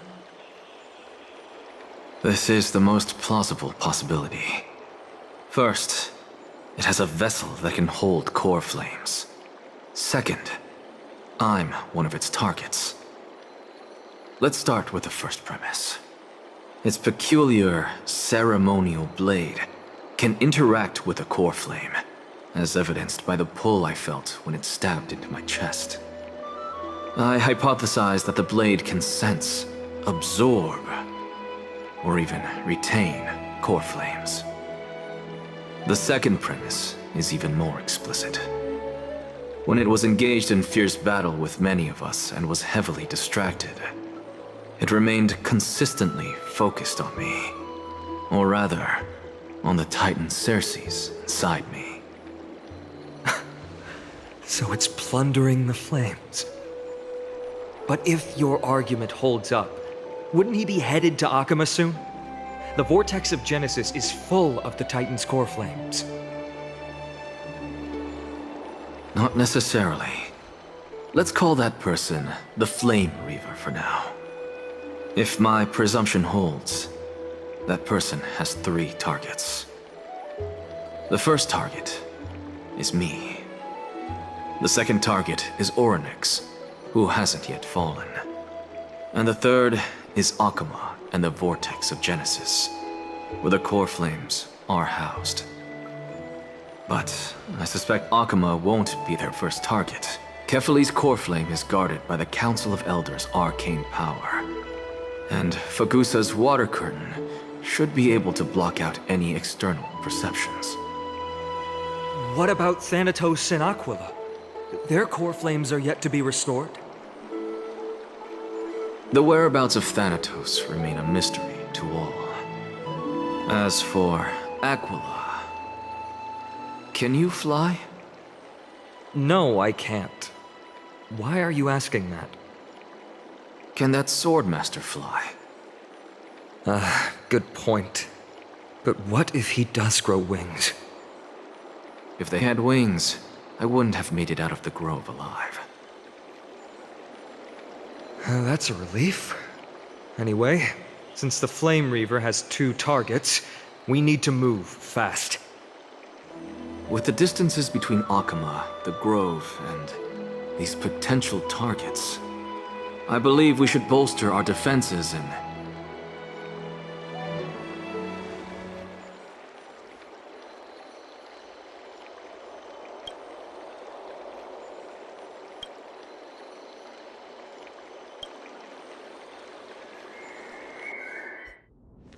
Orynyx! Are you in here? No response at all. Did they foresee that we were coming and hide in the fog? Or...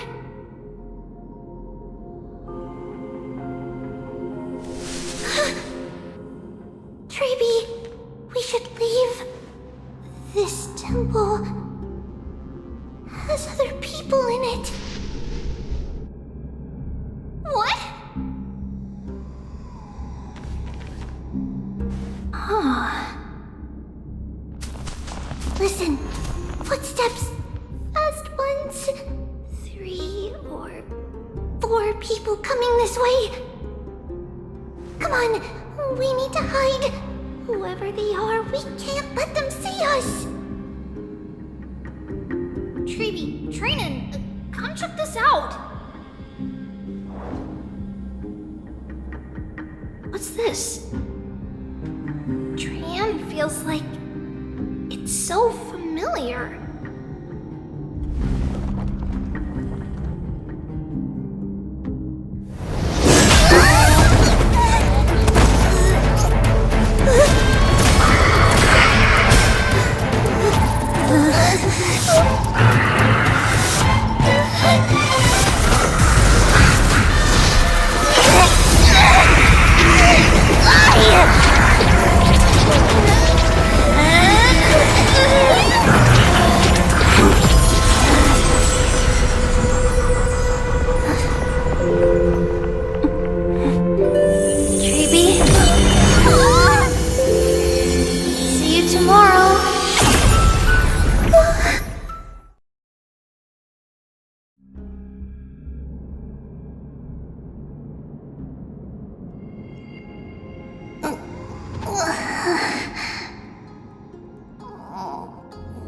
Where am I?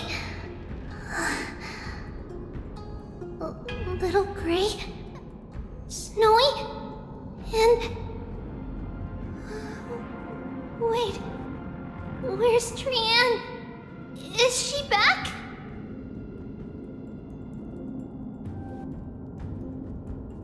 We only saw the two of you collapsed on the side of the road when we arrived.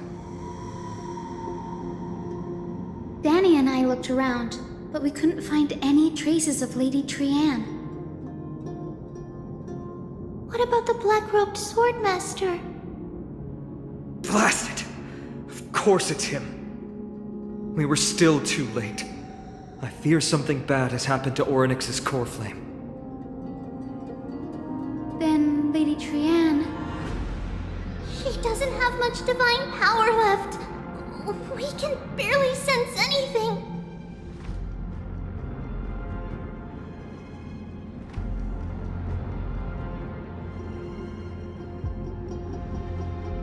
That you're both safe is already a blessing. Everyone, we must take action now. We should split into two groups. One group will stay in the Abyss and meet up with Aglaya's reinforcements, then search for Trianne's whereabouts. The other group will come with me to pursue the black-robed swordmaster and recover the core flame.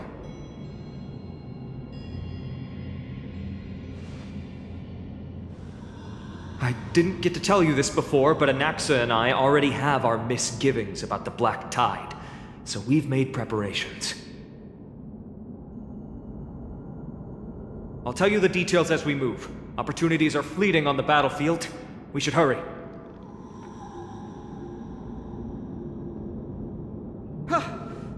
Lord Finan!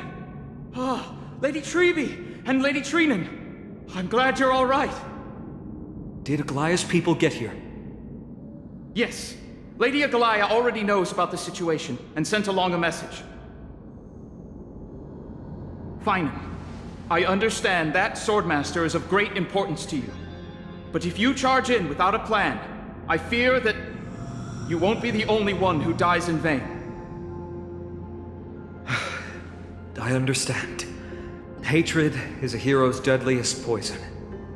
I have no intention of fighting alone. If that Swordmaster really is related to the Black Tide, the Chrysos heirs must not take them lightly. I have indeed planned to return to the Holy City and discuss the strategy with Aglaya. We'll need all the help we can get for this encirclement.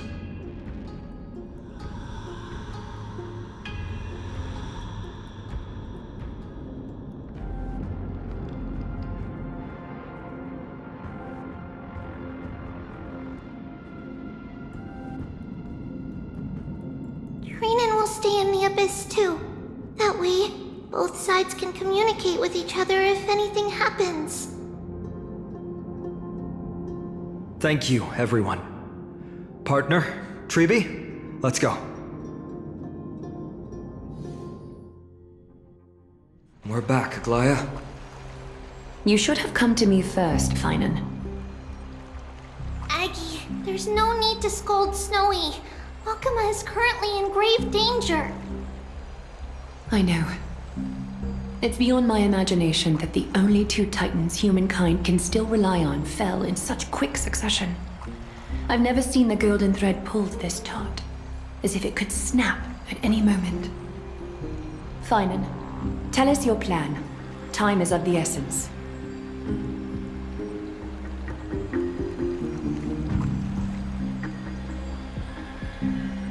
This being is not just hunting titans, but taking the core flames too? Yes, just like the Flame Chase journey is doing. Professor Anaxa thinks the Flame Reaver's arrival is likely a sign the Black Tide has spread further. Regardless of whether you're right, this being is still far more aggressive than we expected. But its madness is also an opportunity for us. If its goal is the core flame, then that means us humans can lure it into a trap. Anaxa had already left the Holy City with Cersei's core flame while we were on our way to the Abyss, so he can make preparations for the battlefield. Tell me, what makes you think this won't end with us losing another core flame? Because this time, the power from beyond the sky is also at our side. She is the key.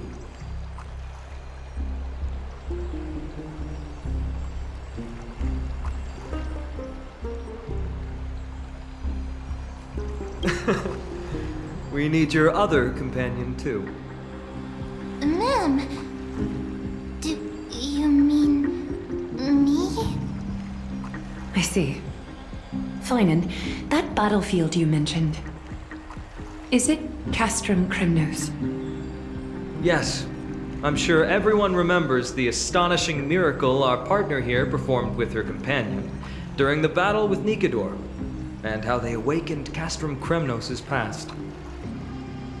That will be the key to our victory.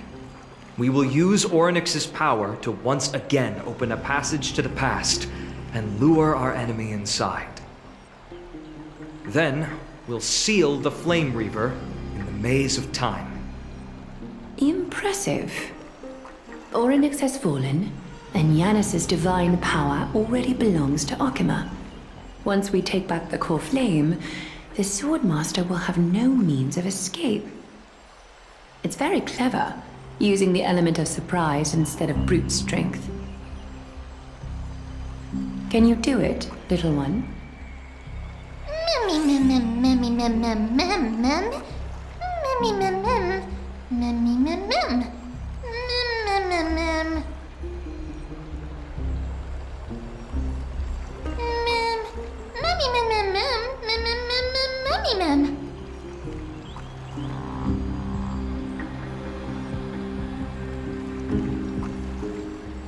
Oh, come on!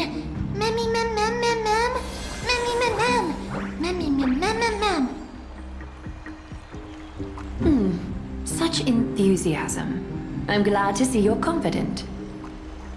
By the way, the Council of Elders declared a state of emergency when Treeby went missing. Kynus and her following have heard tell of the incident at the Grove, and are galvanizing support in secret.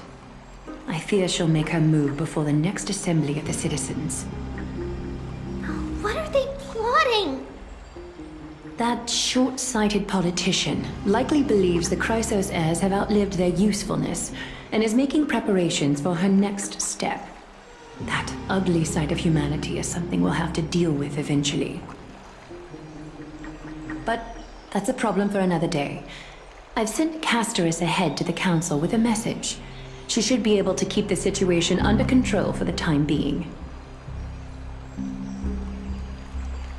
Finan, it is my hope that we can come to an understanding on this. We must take down the Flame Reaver in one go, and retrieve the core flame.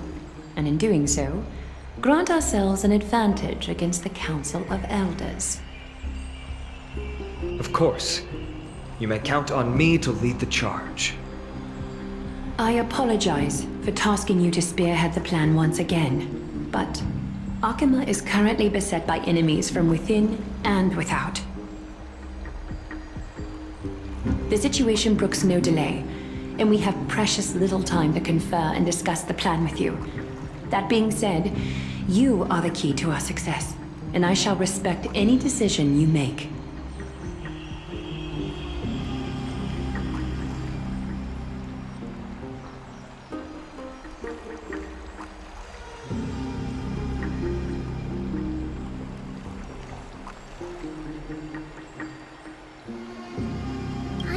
Be as masterful as Trian when it comes to the Century Gate. But even I can open a nice big gate if I have enough time.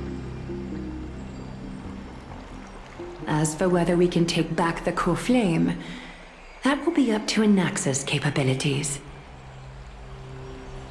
Based on what I know of him, he can do it. I'll be honest, we can't. But the Flame Reaver will have to step over my dead body if they wish to do you harm.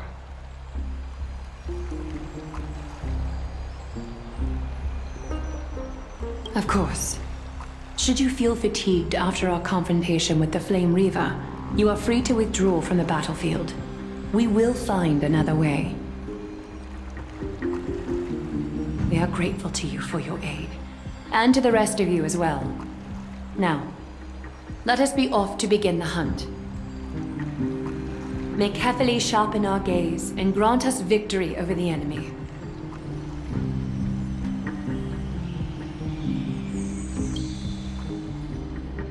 You mean Mighty?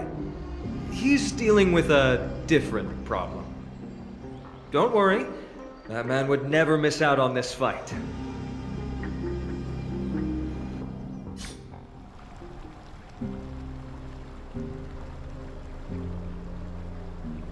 Farewell, my dear friend. You must lead us back home. You and I, we're both the same. We feast on strife and fear. If you're truly capable of leading our people beyond this blood-stained fate, then prove it to me once more, Mighty Mos.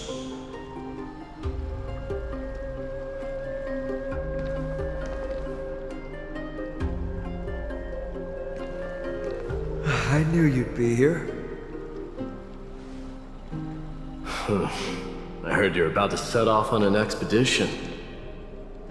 That's right. It's going to be a tough battle, and our destination turns out to be Castrum Kremnos. Is that why you're here? To pray to the dead Nikador? No, just the opposite. I'm here to tell you, you can entrust the front lines to us this time. You can't afford to lose your upcoming battle either.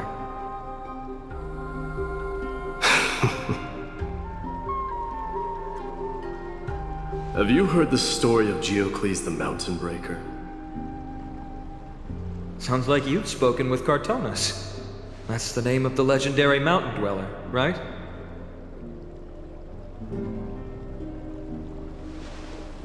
Let's have a chat before we go our separate ways. Cartonus told me that back in ancient times, the mountain dwellers lived in seclusion. They spent their days quarrying and gathering, living a simple and peaceful life away from strife. But Geocles was different. He resisted their traditional way of life, yearning for the world beyond the mountain. They're safe, but humdrum culture was like fetters around him.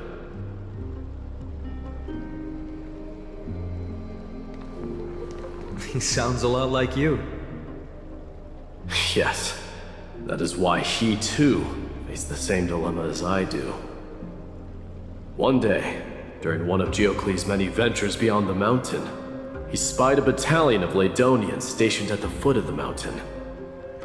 The Ladonians were at war with their arch-enemies, the Companions, and they used the mountain as a base to carry out guerrilla warfare operations. When Geocles, who had taught himself the common tongue, approached a soldier, he learned a shocking piece of news. Ladonians were planning to plant mines and explosives all over the mountain, and then lure their enemies within. With danger lurking with every step, the mountain dwellers' homes were no longer safe. Geocles quickly returned to his village to bring the news to his people. But let me guess. They refused change and chose to put up with the situation instead. That's right. The mountain dwellers were fearful of even the smallest change to their lifestyle, let alone leaving their home. Despite the imminent war, the elders would rather negotiate for peace instead of leaving the mountains. This made Geocles both angry and sad. But he didn't give up. If you were in his shoes, what would you have done? Lead my people on a resistance, perhaps. I'm not sure. I can't think of a solution that would make everyone happy. A solution that would make everyone happy, huh? That's how naive we are. Well, let me tell you what Geocles did. He took the mountain dwellers' store of gemstones and traded them with the Ladonians for a massive amount of gunpowder. But he didn't do this to fight the Companions. Under the cover of night, he set ablaze the forest surrounding the settlement, forcing his people to flee the mountain. That great fire marked the beginning of mountain dweller history. Since then, Their people became part of civilization, and giants became a common sight in the Holy City. Meanwhile, that mountain they once lived in has turned into little more than foam inside the black tide. But leaving their homeland also brought many mountain dwellers misfortune. They were hunted by Kremnoans or enslaved. Indeed, that is undeniably also part of their history. But that is Geocles for you. The merits of his actions, or lack thereof, have been scrutinized by many, but historians nevertheless hail him as the Mountain Breaker. Why do you think that is? It's simply because he took action and enacted change with his own hands. He didn't try to make everyone understand him, nor did he even waste time trying to make everyone happy. He started a great fire and burned the shackles of tradition to ashes, and then forced everyone to march toward the coming of a new era. You've made up your mind, haven't you? I'll be leaving Akama soon to fight the great darkness of this world, and to shoulder Nikador's destiny. So, listen well. If there comes a day when we meet again on the battlefield, and I stand opposed to the flame chase, remember to stab your sword into my back through my 10th thoracic vertebra. That's my weak spot, and the only way to kill me.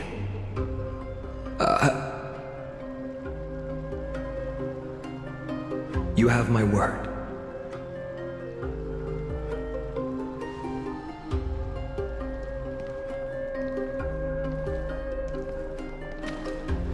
Go now. The battlefield calls. Send that flame-thieving hyena to their death. But if you find yourselves with no other recourse, pray to that blade in the sky. Loudly call out the name of the new god.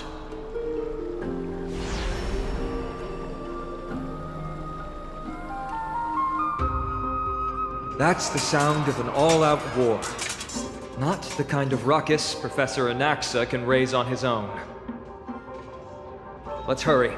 The battlefield is just ahead.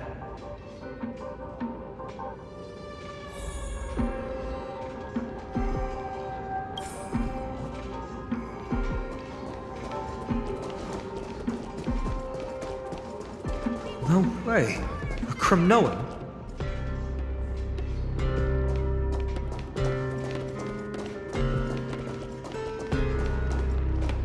I didn't think she'd manage to send the Kremnoans to assist.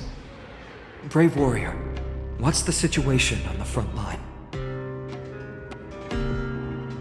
Then Ackerman, why are you here?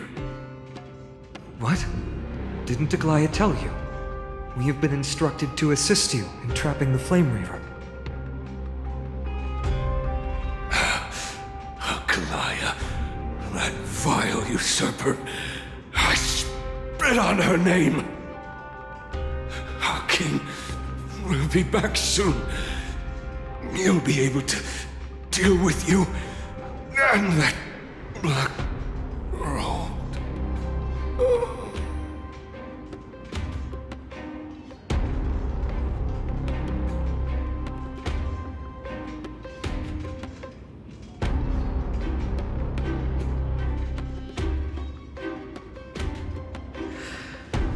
The Kremnoans really are just like their king. Rest in peace. May your glory last forever. Did they come to fight on their own accord? Or...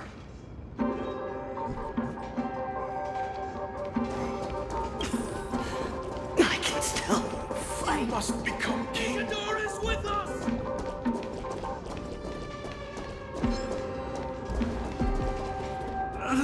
That sound! It pierces my ears! That sound! We're almost there.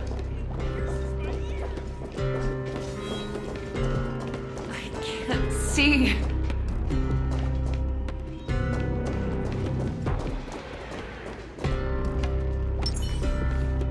Once we take back the core flame, Yanis's passage will open. When that happens, you must evacuate immediately. Don't stay behind. The rest will be up to how well we work together. But remember what Mighty said before? Cast aside all distractions once you're on the battlefield. Let's go, partner. Today, destiny shall stand with us!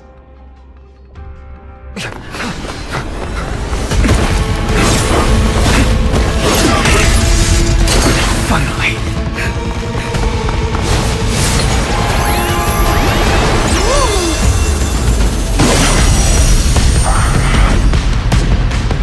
Pent in the memories of the dead! Executioner! You sure know how to keep a man waiting. For my taste. Any later, and I fear the Titan would have sacrificed me.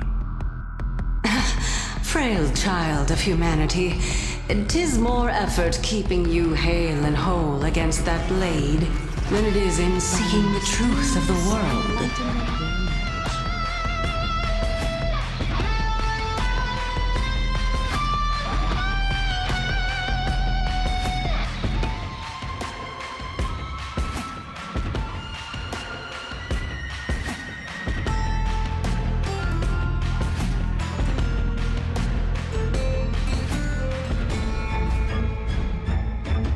Catagons?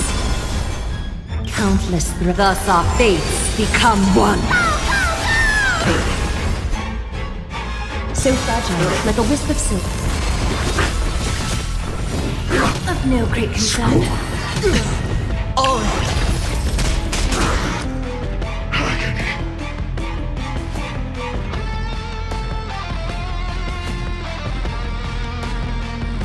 It's on me.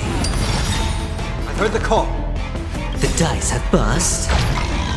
Or maybe I'll take it all!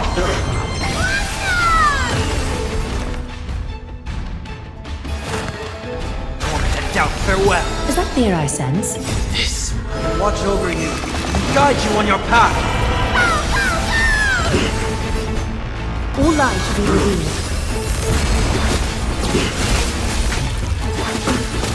Underestimating us will cost you! You snooze! A little honesty Is would it do us coming? good. Fighting the west wind! Away we go! So fragile, like a wisp of silk. Hedge your bets.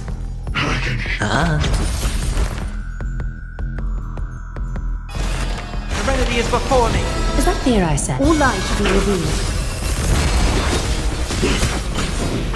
Not dirty. Watch your head.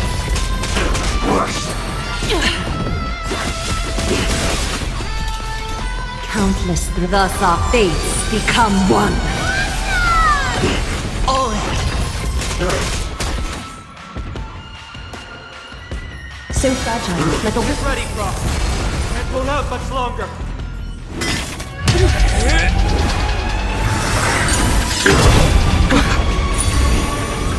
At long last. Century Gate, open!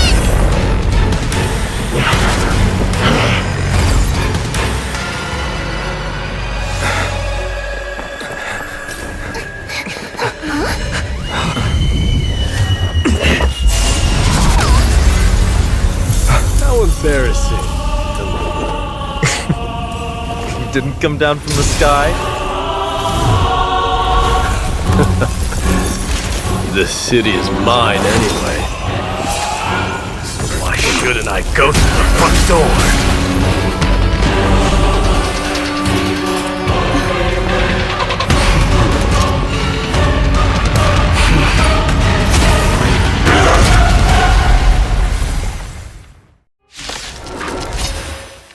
Minion of the Black Tide.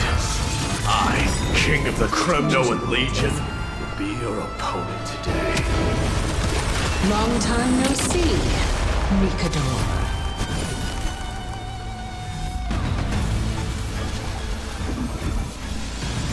time for resolution.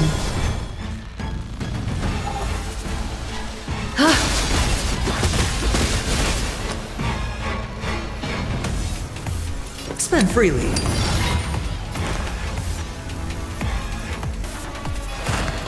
Serenity is before me. A little honesty would do us good. This will watch over you and guide you on your path. Is it coming? Like the west wind? Let me go!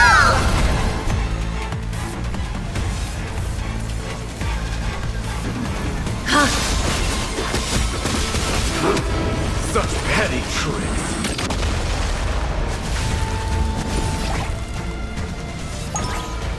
Delivering more! Hedge your bets.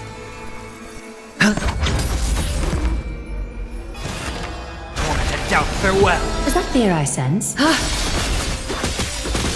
Countless threads. Thus our fates become one. So fragile, like a wisp of silk. Rachel, do I grant you the honor of sharing your final resting place? Leads to self-destruction. I even sent the doctors to examine. Watch it. Well fought. That was a good opener to the ceremony. We honor the fallen gods with this fight to the death.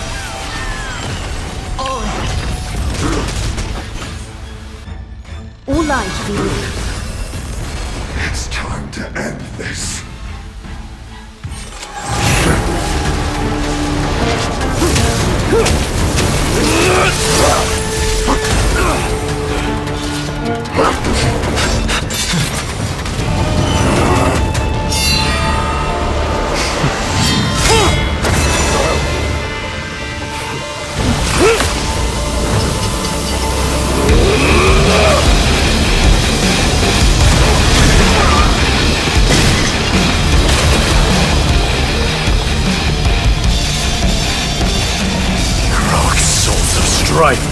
Heed my call! I am the Lance of Fury. The agony this world needs!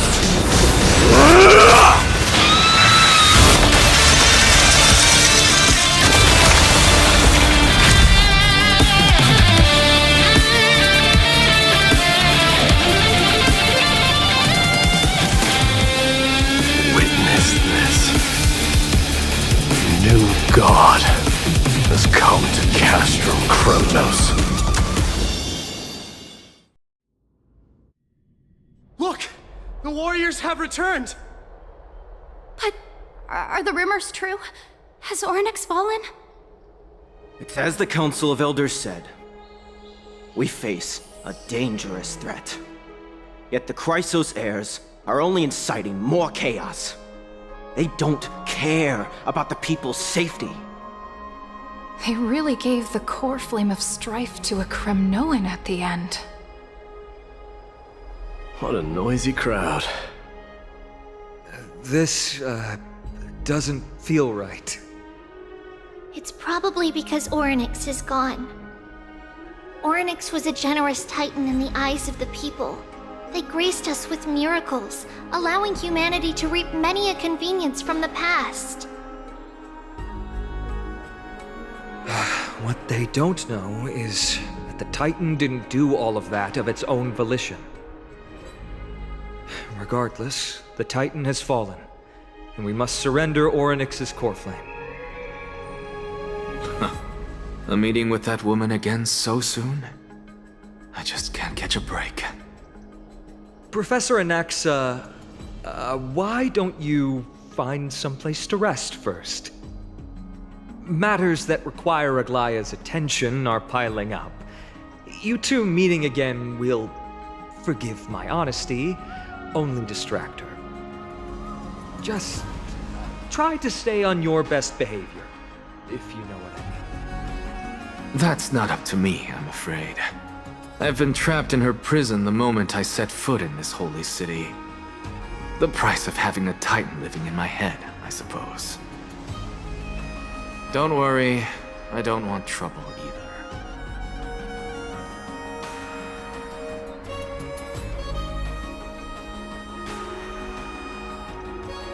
they have differences in ideology.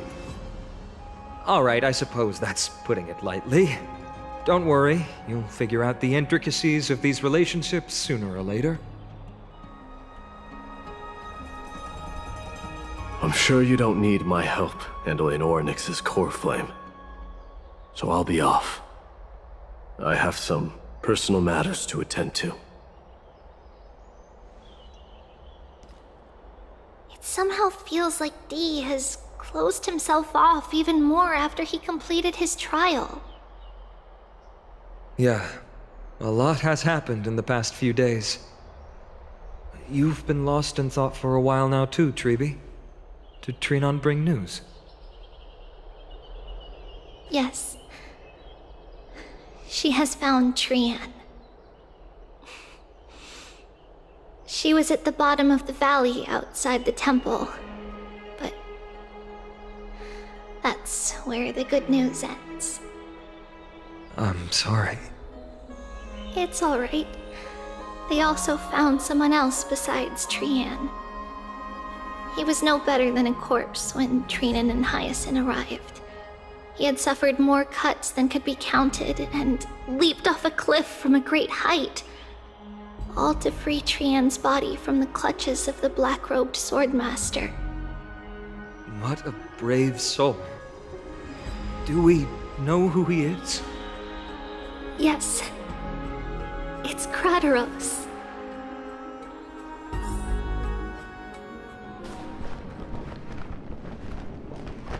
Stop!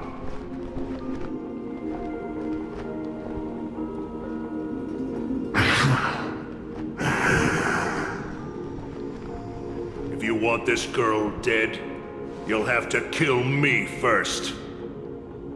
How ludicrous. Your body made of flesh and blood as it is will not survive more than a single strike from me. Better to die in battle than return even in glory. As a Kremnoan, I know not the fear of death. She's lost her divinity. I have no interest in an empty shell. But answer me this, child of strife. Why do you raise your shield for her?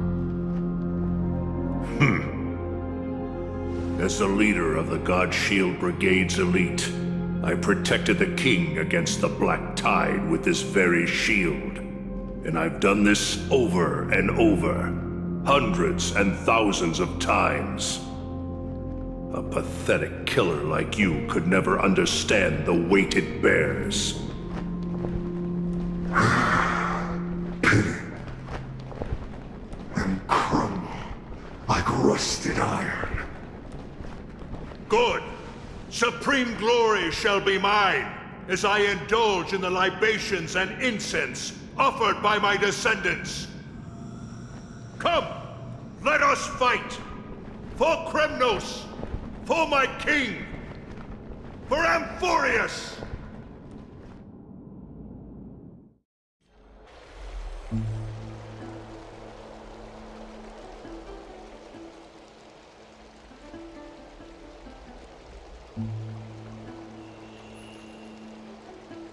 We foresaw this cruel parting 1,000 years ago.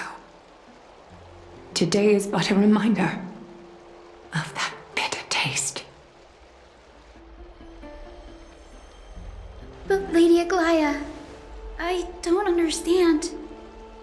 It wasn't life itself that Lady Trian lost. Why does she look like she really turned into a doll?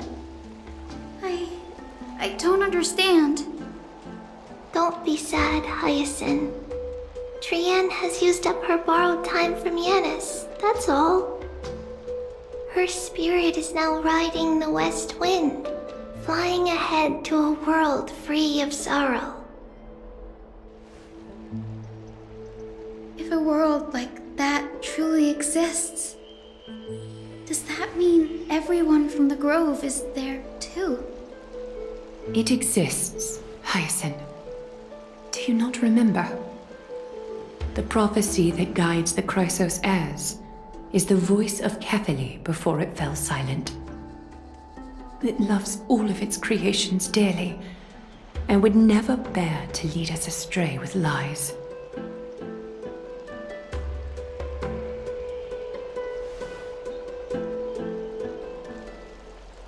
What about the Crimnoan veteran? How is he doing? The Twilight Courtyard has done all we can. Even so, we've only managed to keep him from breathing his last. I had to use the Sky Priest's techniques to help him to walk again. But if light ever disappears from Akama for good... No. Let's hope that never happens.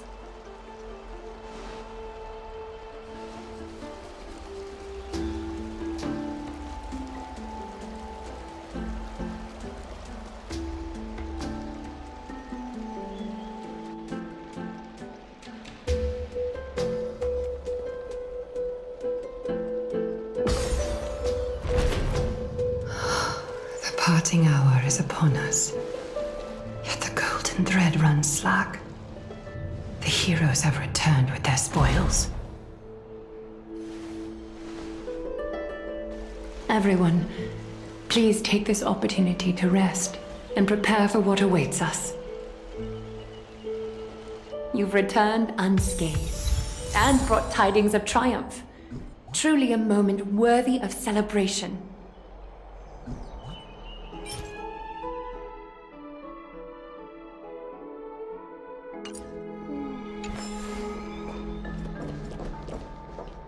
It's incredible to think that we returned Nikador's core flame not so long ago. It wouldn't be an exaggeration to say that you and your friend's arrival has melted the glaciers of history.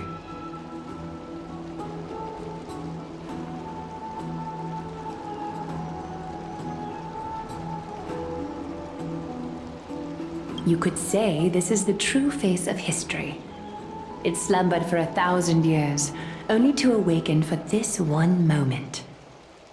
Alas, now is not the time for a study of history.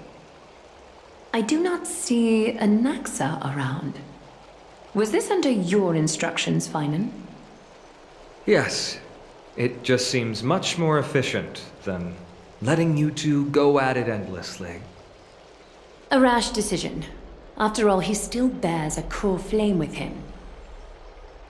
I do concur with your assessment of efficiency, though. Now, let us table the issue concerning him for the moment. The more urgent matter is the core flame of Orynyx. The Chrysos heirs had initially crafted a plan regarding the order to return the core flames. For titans like Orynyx and Circes, who harbor no intentions of harming humanity, our strategy entailed assuming their divinity only at the very end. But this unforeseen turn of events has thrown everything into disarray. If we don't return the core flames to the vortex of Genesis, and we leave the Titan's divine positions vacant, we can't even begin to imagine the disaster that would follow. But the most pressing issue at hand is that we haven't found the Chrysos heir capable of bearing Orynyx's divinity. Finan, Castrus, Mighty, and Hyacinth. Treepy and I devoted a millennium scouring the world, only to find these few people. Only a chosen few possess the capacity to assume divinity, the elite among the Chrysos heirs. We would never hastily extend our invitation without first verifying their potential to bear such power.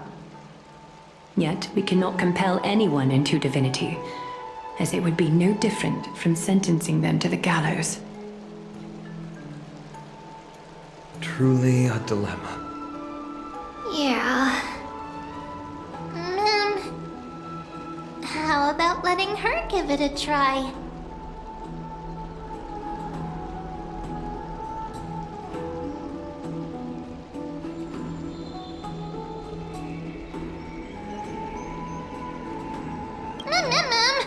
Mem special, mem. Mem.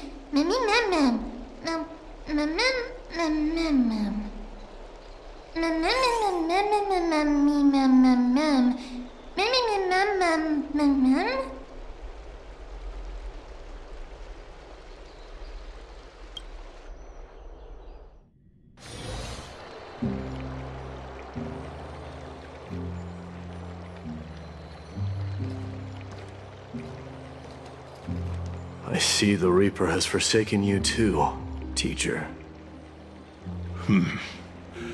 It simply put my life in the hands of the Twilight Courtyard. That priest girl's medical talents are truly exceptional. She might be far from the ordinary girl we envisioned. But this isn't about me, Mighty Mos.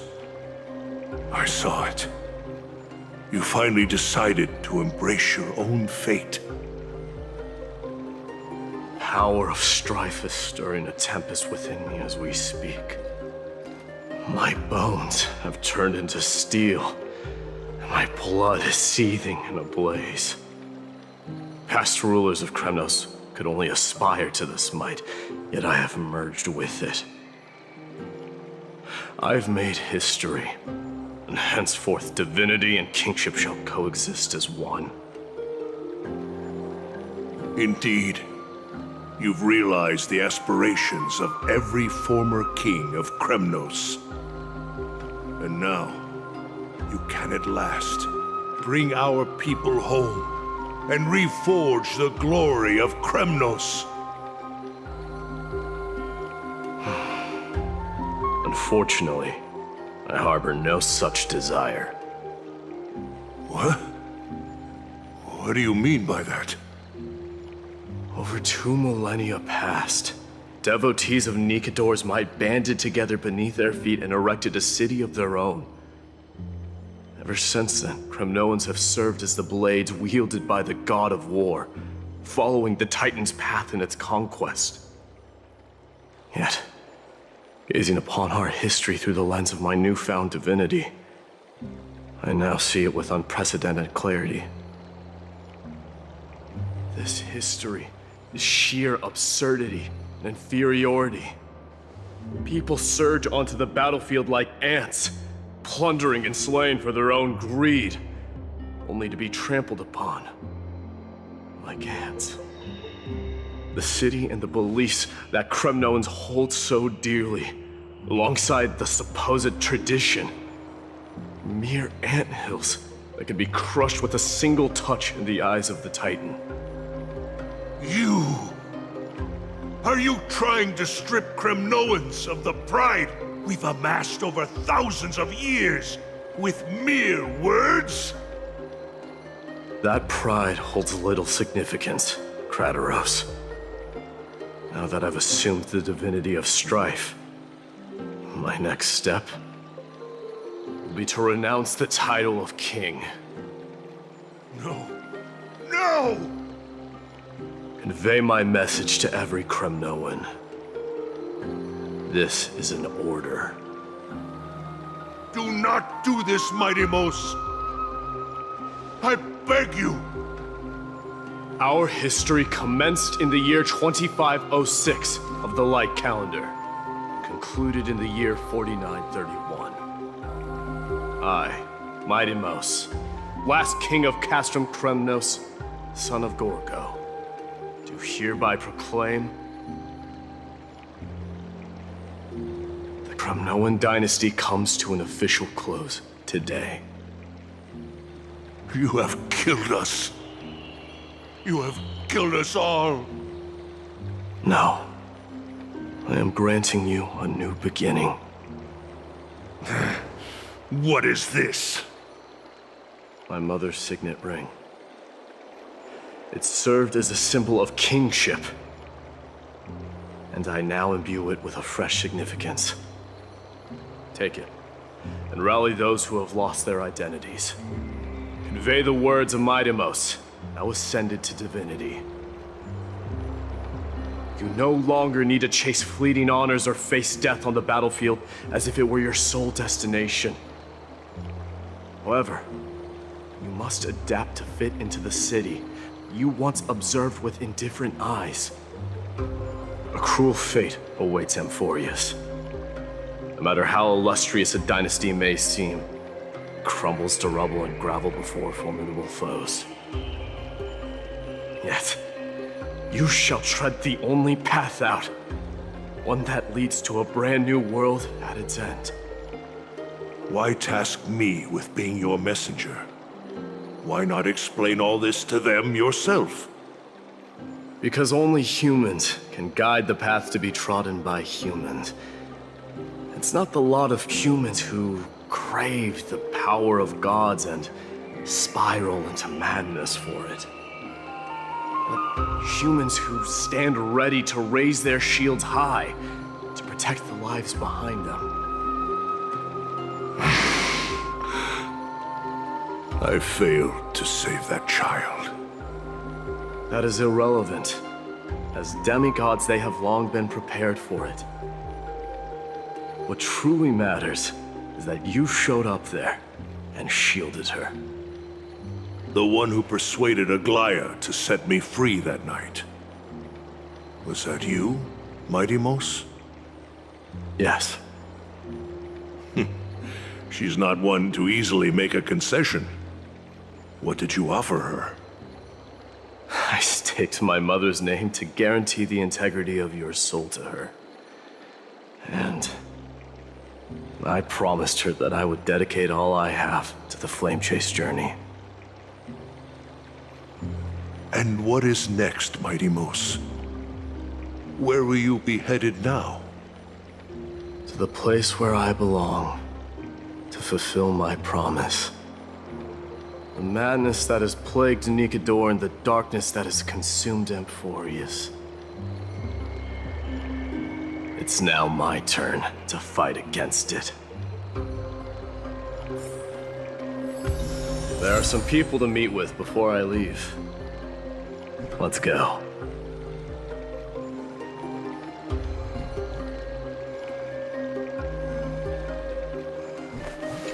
Reshape fate and weave. And what is next, Mighty Mos? Where will you be headed now?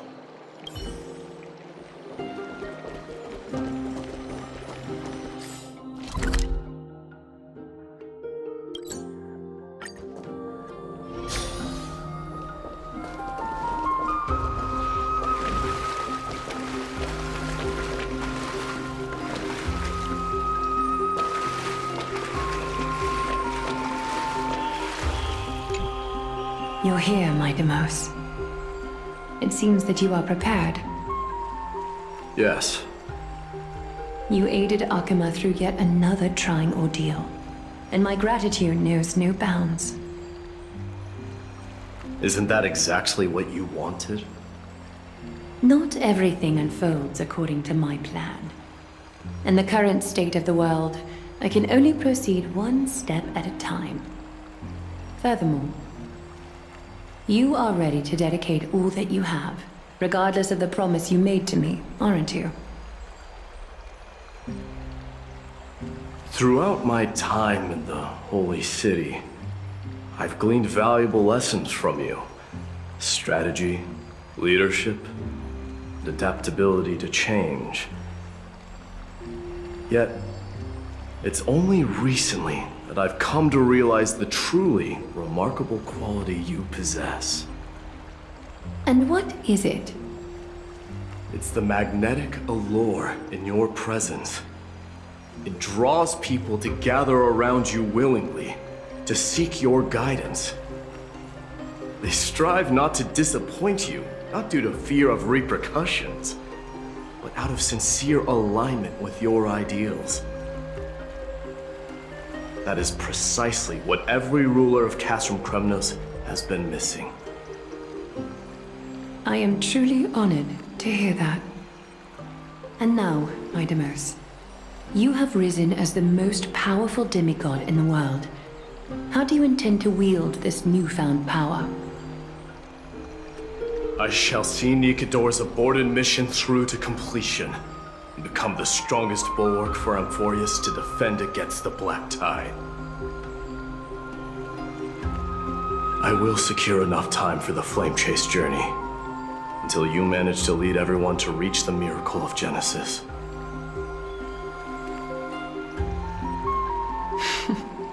Midamos, a new chapter awaits Amphorius. Yet, the one who guides the people to the destination need not be you and I. Huh.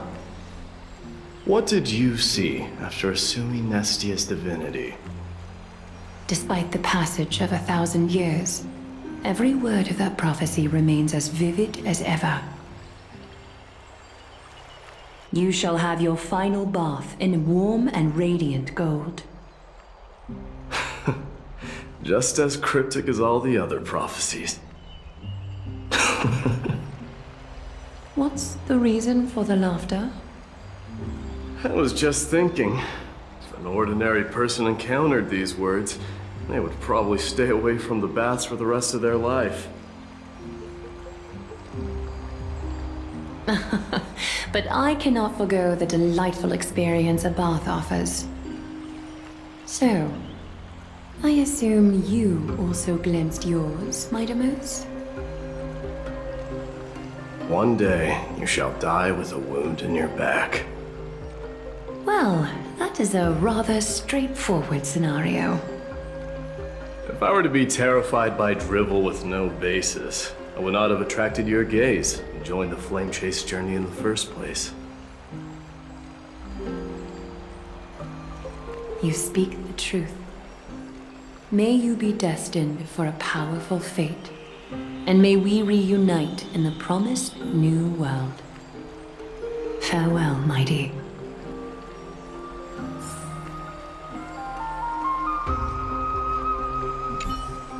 Farewell, mighty.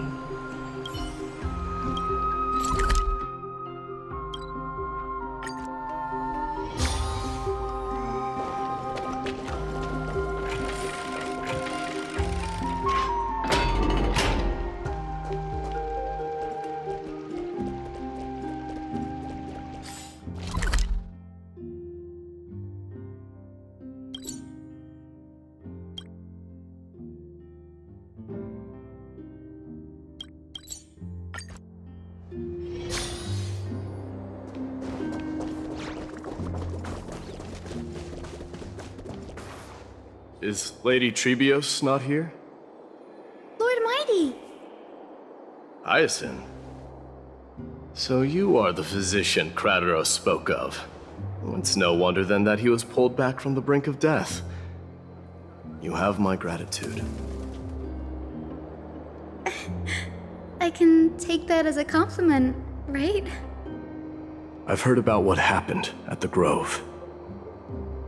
I'm deeply sorry for your loss. I've heard far too much about death and grief recently. To quote Lady Treby, we should all focus on tomorrow, shouldn't we? That's a valid point. You've always been the most optimistic one among us. Well, I must say, it feels quite incredible to see a new demigod standing right before me. You should prepare yourself as well. Humanity has already taken hold of strife, and one day it will also reach the sky. Do you really believe I can do it? Even my ancestor, that hero of legends, couldn't conquer the core flame of Aquila. Given your good rapport with the demigods, you should know that the path to assuming divinity is never limited to swords and spears.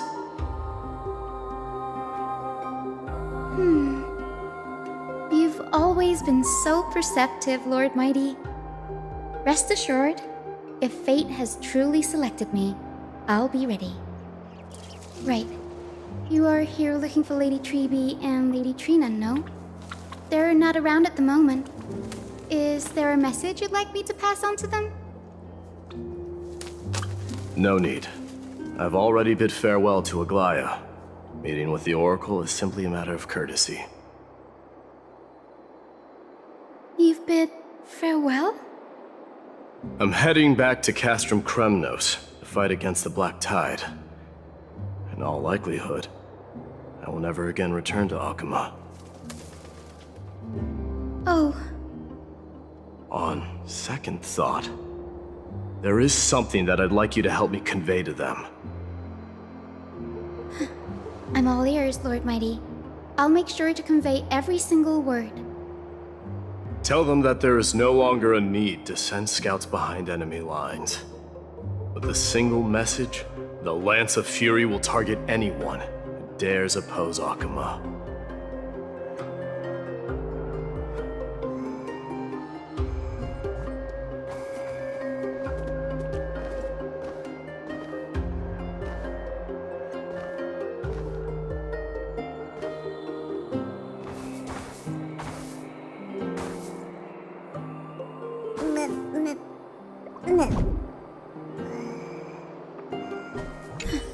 I'm all ears, Lord Mighty. I'll make sure to convey every single word.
Lord Mighty. I'll be embracing my destiny before you do, Castorus. Can you feel Thanatos right now? I don't feel them at all, regrettably. You have been painstakingly seeking that Titan for so long. Have you ever considered reaching out to me for help? You mean... Death refused to ferry me. If you were to send me to the Netherrealm, I may uncover clues along the way back. I would never do that, Lord Mighty. Death is not a game. You're right. That may very well be the reason why my people have struggled for millennia. They underestimated the significance of death. So, are you returning home alone, Lord Mighty? Returning home, you say? Maybe. At this moment, Castrum Kremnos is not just my birthplace, but also my fated destination. Work harder, Castorus. Go and do what you have to do, so that the trials we have endured may have meaning. I will, Lord Mighty. May we reunite on the other side, where the warm west wind blows. May we reunite on the other side, where the warm west wind blows.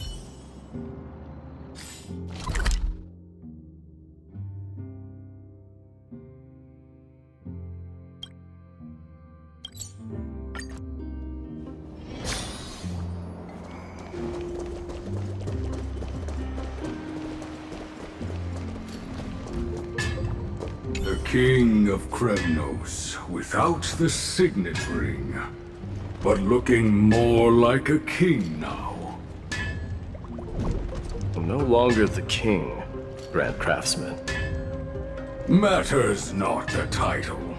Surpassed all former kings your achievements have. I will honor your trust and liberate the world from the clutches of fear.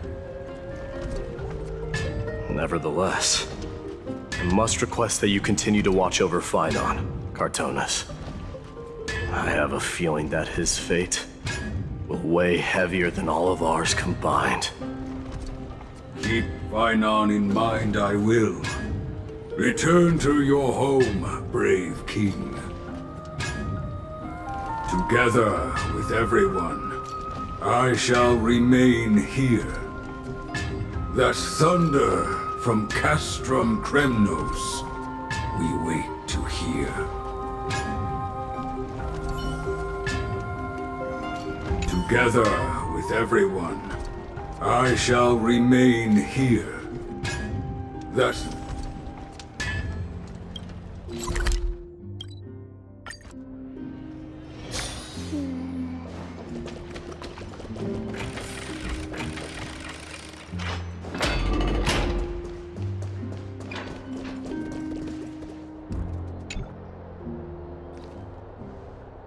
Outlanders? No. Trailblazers. I will soon make my way to Castrum Kremnos. If all goes according to plan, this may be our final meeting. I just want to let you know that I appreciate everything you have done for Amphorius.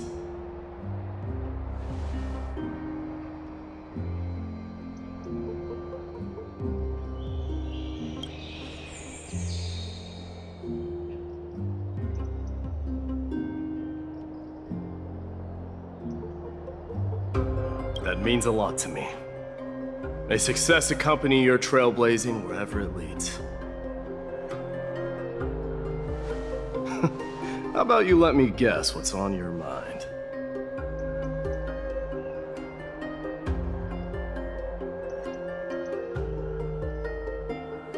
Are you gonna say something insane again, Trailblazer?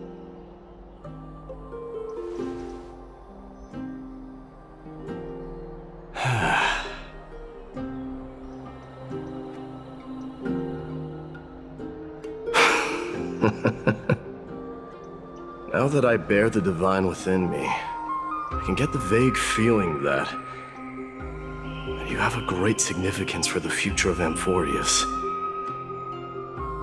With this departure, I fear that I will never again return.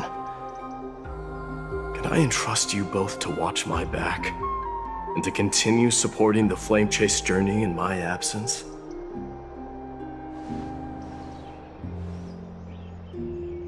You have my gratitude. Then, farewell. Yes?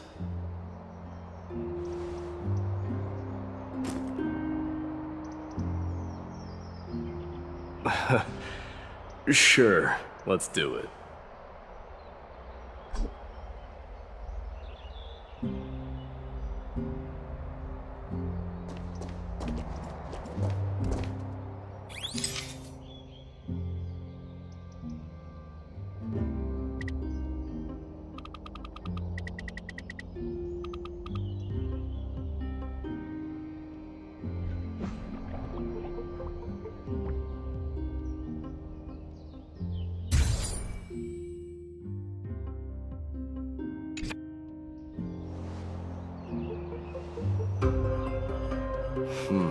Well, feels peculiar, I suppose. I'm not talking about your photographic skills. It's just that I rarely take photos. But this one, it's pretty good.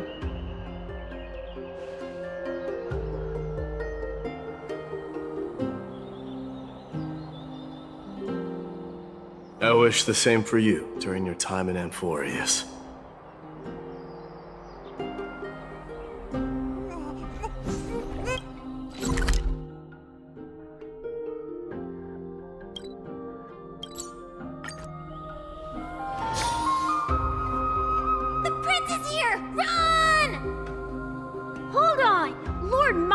Isn't the prince anymore. He's now the guardian of Amphorius.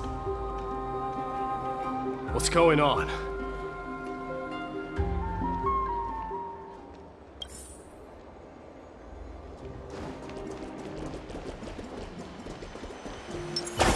We salute the guardian of Amphorius.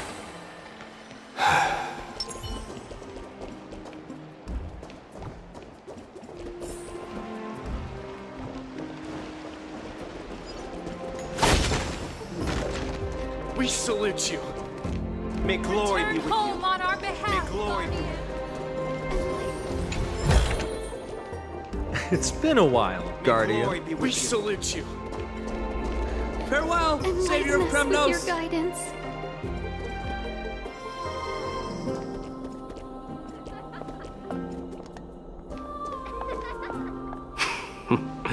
I should have known you were the mastermind behind this. Hey, don't go pointing fingers without cause. I swear I'm innocent this time. See those kids over there? They're the ones who brought everyone together. I admit, that took me by surprise. Were you seriously just going to sneak off without a word with me? Well, I was actually on my way to bid farewell to you, but ended up running into this. Oh, that's quite an honor, I suppose. We better not leave them waiting too long, don't you think? The road to Castrum Kremnos from here is long. Perhaps it wouldn't be a bad idea to take a moment and etch their faces in my memory one last time.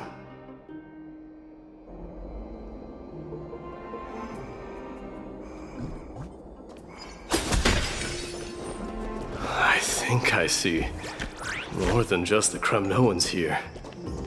Have a safe journey. You're now the Guardian of We salute Amphorius, you. after all. May triumph always be yours, King of Kremnos.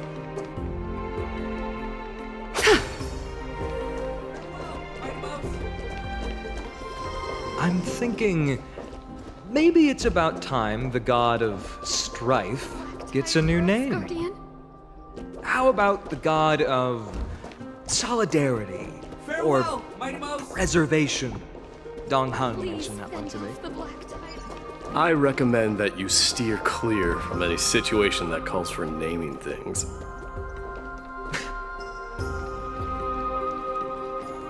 All right. It's about time for us to part ways. Any final goodbyes you want to share? This might be your last chance.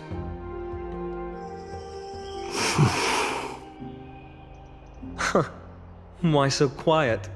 I thought divinity would wash away some of your sentiments. Do you truly feel as carefree as you seem? Or is this just a facade you wear? You know what? You sound just like Aglaia at this moment. But you're not off the mark. I just thought that putting on a nonchalant front for this occasion might help us preserve some dignity. I can see through your deception, even without the power of mind reading. Am I really that terrible at controlling my facial expressions? Well, with that said, thank you for aiding me in defeating my archenemy, Mightimos. No need to thank me. This triumph brings no delight, nor does it signify closure. You understand that more than me. Indeed. In the end, I still haven't unraveled the mystery behind that black-robed swordmaster. And I can't even ascertain their demise. Maybe I've never managed to cut off my destiny. But that matters not. Pain may be cured, but scars remain. And this should not be effaced. Even with the divine might of Ornyx, you cannot stop the past from leaving its marks in our blind spots. Can you genuinely let go of everything as soon as that swordmaster is dead? That's impossible. Revenge is merely an obligation that must be carried out, and no one can find mental fulfillment through it. You're right. Look forward. Chew up and swallow your past. And make sure emptiness and bitterness are not the only flavors you know. remember that there is a whole world behind you waiting to be saved.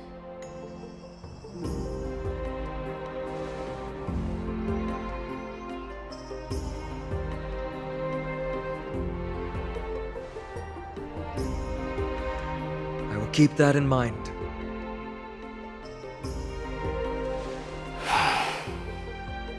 I have a final favor to ask. Please look after the Kremnoan warriors in my absence. They will undoubtedly face challenges while assimilating into Akama. It is my sole regret that I cannot stand by them during this time. Do not worry. Leave it to me. And, while I'm at it, I'm going to find out if the Kremnoan language is really missing that many words. The Kremnoan philosophy can never be encapsulated in a mere dictionary. But if there's a chance in the next life, you should come visit my library.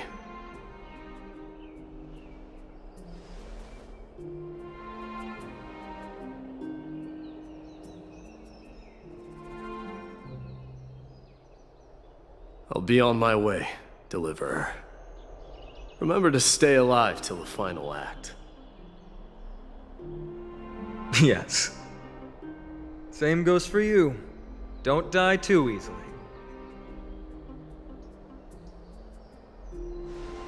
May triumph always be yours, Midamos.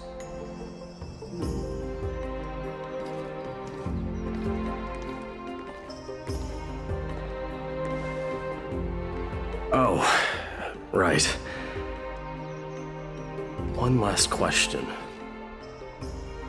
Go ahead. You better not leave any regrets behind. Are you the one who told Cartonis about the signet ring? Well...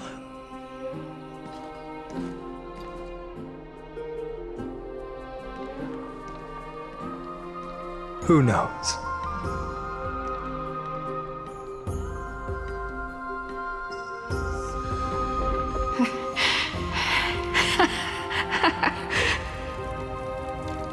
Get up, my son. You showed great courage in today's training. Let's wrap it up for now.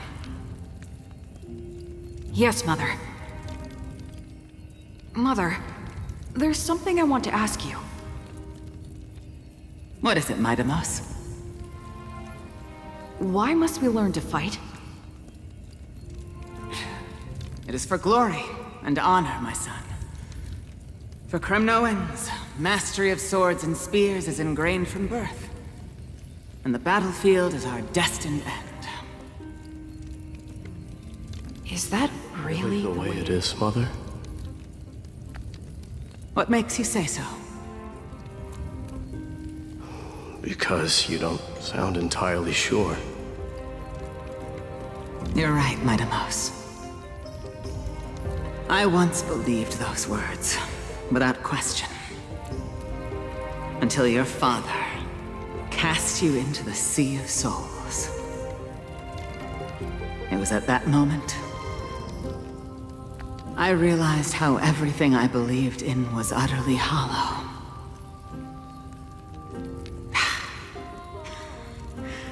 Perhaps the spirit of Kremnos had once existed. But as greed bloomed in the hearts of humanity over the years, such spirit had long faded alongside our glory. I no longer put my faith in any oath or doctrine.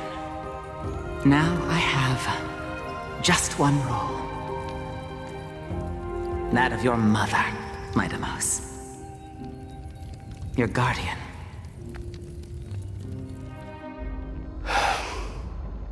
That dream always ends there. The journey back to Castrum Kremnos is proving to be longer than expected. Krateros said that shortly after my fall into the sea, my mother challenged my father to a duel. She died through Father's treachery, and I never saw her face. Yet each night she would show up, waiting by the flickering firelight. I always anticipated the sequel to that dream, believing she had more words of wisdom or guidance to offer. But now, I think I finally come to understand. That is all she wished to tell me. And now, I too am left with but one role.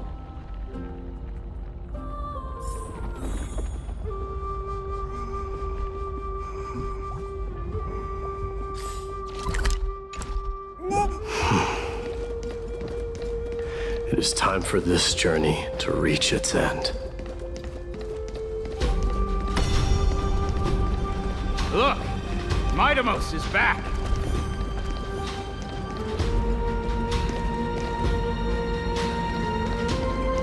Glory belongs to you! We've got fresh pomegranate juice. Wanna try some? We meet again, Your Highness. Welcome back!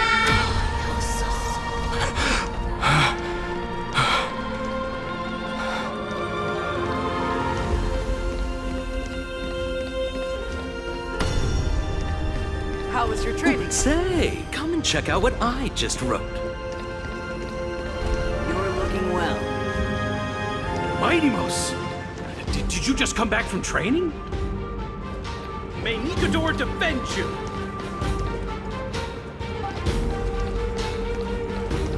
It's I'm gonna beat been you a at while. the festival. Welcome home, Midamos. Have you found something deserving of your protection as well?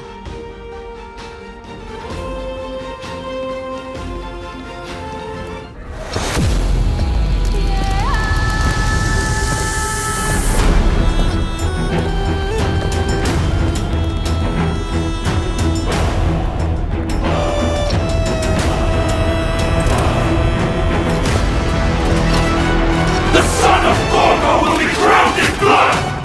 The son of Gorgo will be drowned in blood!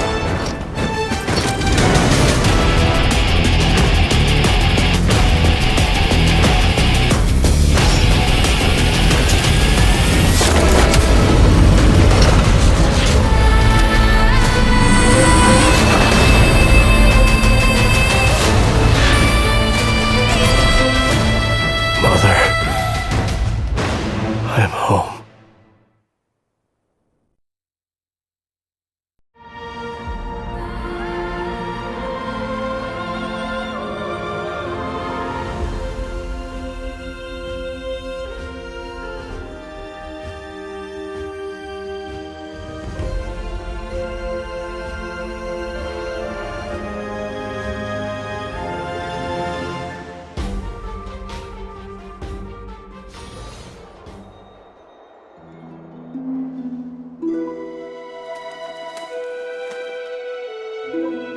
We smell sunlight and the wind of Akama. This was your favorite spot, wasn't it, Trian? Lady Trian, why did it have to end up like this? Take it easy, Cass.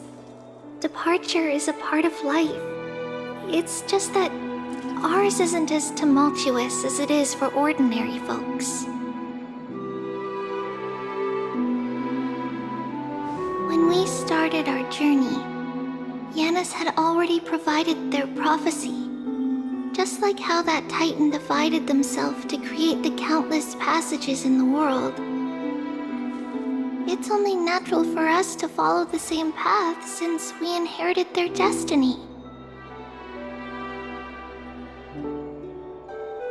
If you don't mind, Treeby,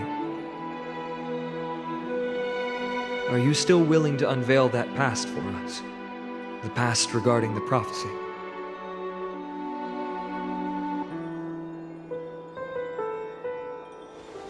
What do you seek to learn, Snowy?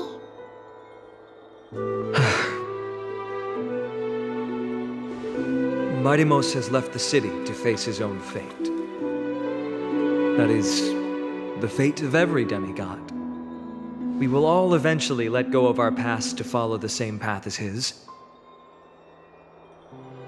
So, what I want to know is, as Amphorius' first demigod, what compelled you to take the first step on this journey? And what has sustained you to make it this far without looking back, despite the fracturing of your body and the numerous departures you have endured?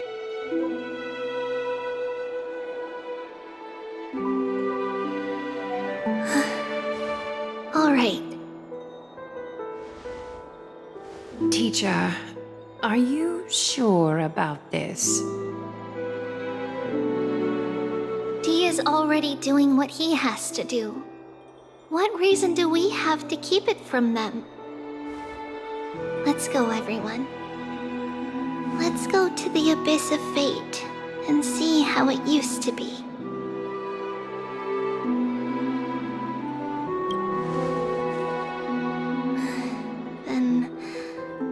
We will leave it to you.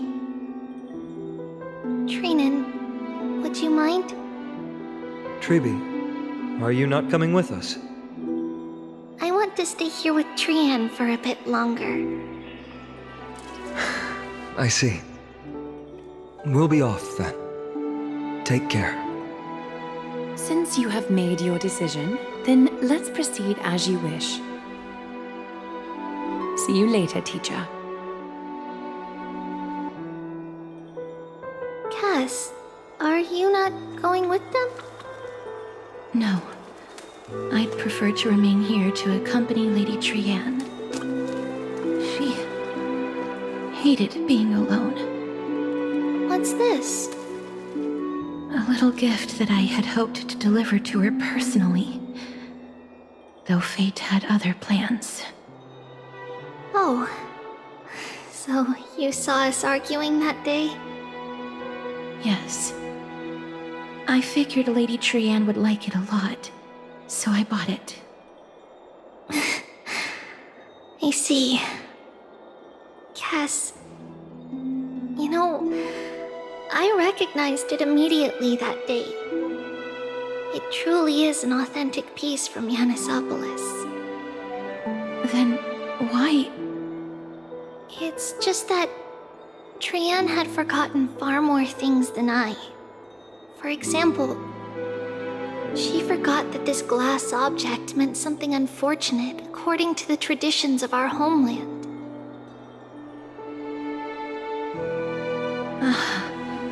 I'm sorry, Lady Tribi. Should I... No need to apologize, Cass. At that time, I simply didn't want her to be trapped by our past, especially considering how much time had passed since we left home. But now... it might just be the perfect gift for Trian. All shall bid farewell to one, and that person alone will witness the miracle. While you and I have long accepted this absurd fate, they remain fresh and inexperienced. Teacher, don't let the weight of that cruel prophecy crush their spines. But it would be even more cruel if we allow them to ignorantly fall before the gates of the new world. They will eventually need to know the truth. We just need the right opportunity. This, to me, feels like the right opportunity. So, this is how the Temple of the Three Fates looked back in the day. At this point, Yanissopolis still resides under Aquila's protection, yet it is already fated for decline, and only contains a beautiful facade. Is it because Amphorius has entered Era Bellica? Yes, strife remains distant from this part of Amphorius right now. But in 5 years' time, at the same entry hour, this temple will become the source of another war. Then, where are you at this time? Right over there. Why does she look somewhat different? It's because we don't quite recall how we used to look. Oh, my apologies. Please don't. We should be the ones apologizing. Come, everyone. It's time to witness our last conversation with Orynyx.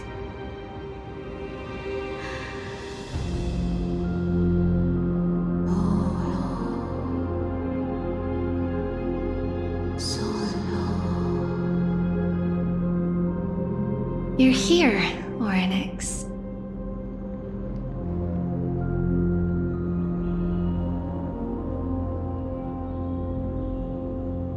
This is our memory, so your senses are also aligned with the Trebios of that moment.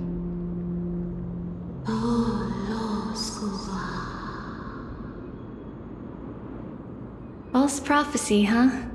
So you still think that way?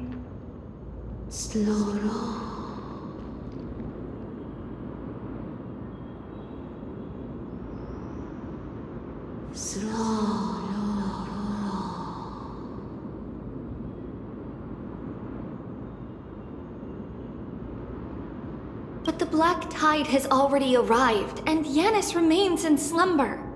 If even the God of Passages, known for guiding mortals, cannot resist this catastrophe, then what can we do against the incoming destruction?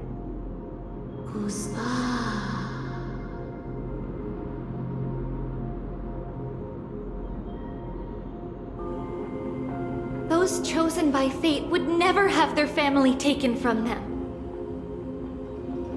And how can I alone remain safe and secure while watching the entire world crumble before my eyes?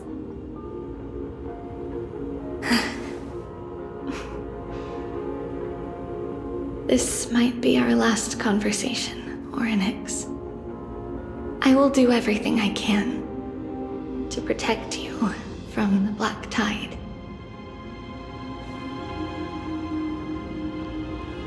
The family she just mentioned. It's our mother. She fell from the spot into the valley a long time ago. It was during a grand ceremony held to seek Yanis' guidance. But things took an unexpected turn. It was Kefali who responded instead. Did something go wrong with the ceremony? Yes, but those two occurrences were in fact unrelated. Kefali's response was simply a coincidence. On that frosty night with treachery abound, as the Holy Maiden of Yanisopolis met her demise, the world-bearing Titan also fell in another corner of the world. Let's keep up with her. This story... she should be the one to tell it. That thing ahead. It's the altar of Talantin. But that's not our destination. We're heading to the left. This place used to be passable.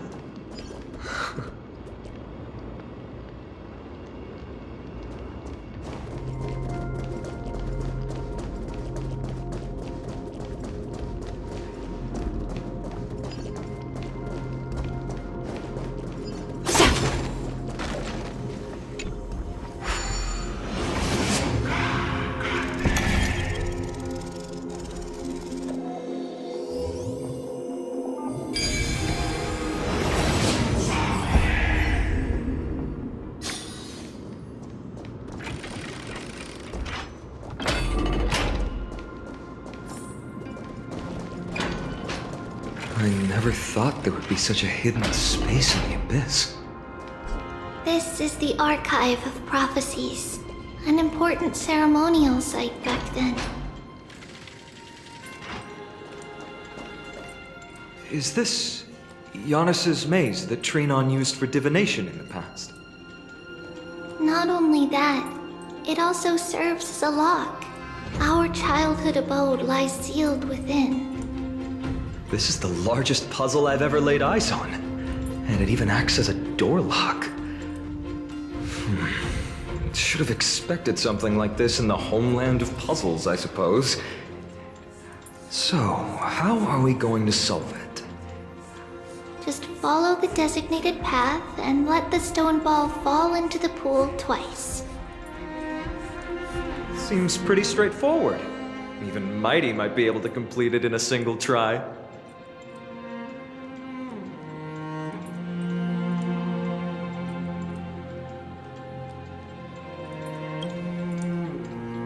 You still don't know him well enough, then. He might not even need a first try. He just punched the door open. Mighty. If he were still here, we'd probably take a lot fewer detours to solve our issues. Enough with the talking. Let's just get started.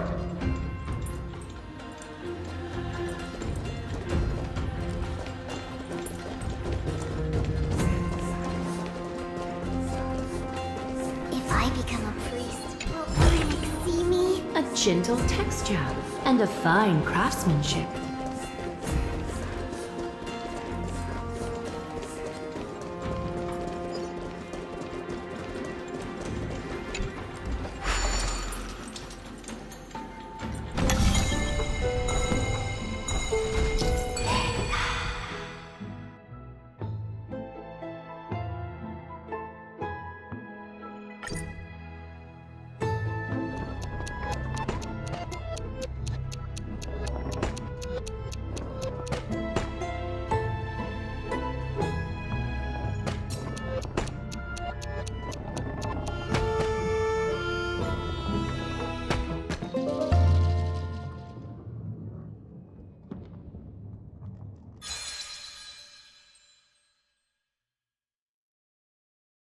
Impressive. You too have the makings of a high priest now.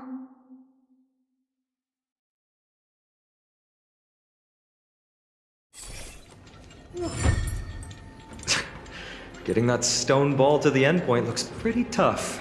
My hands are shaking just from looking at it.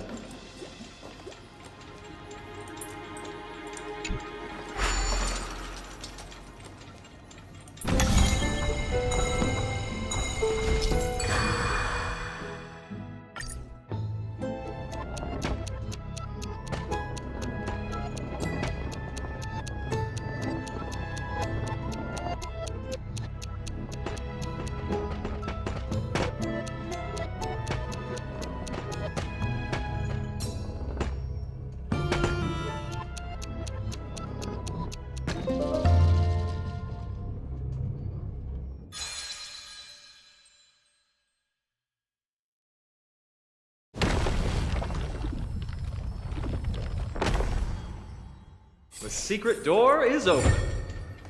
Go inside, and you'll see the place where we grew up.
Nothing left to chance.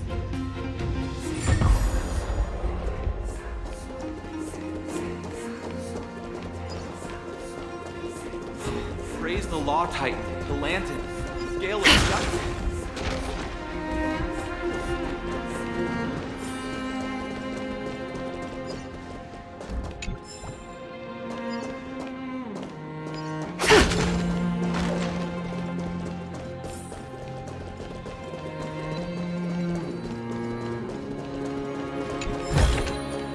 A gentle texture and a fine craftsmanship.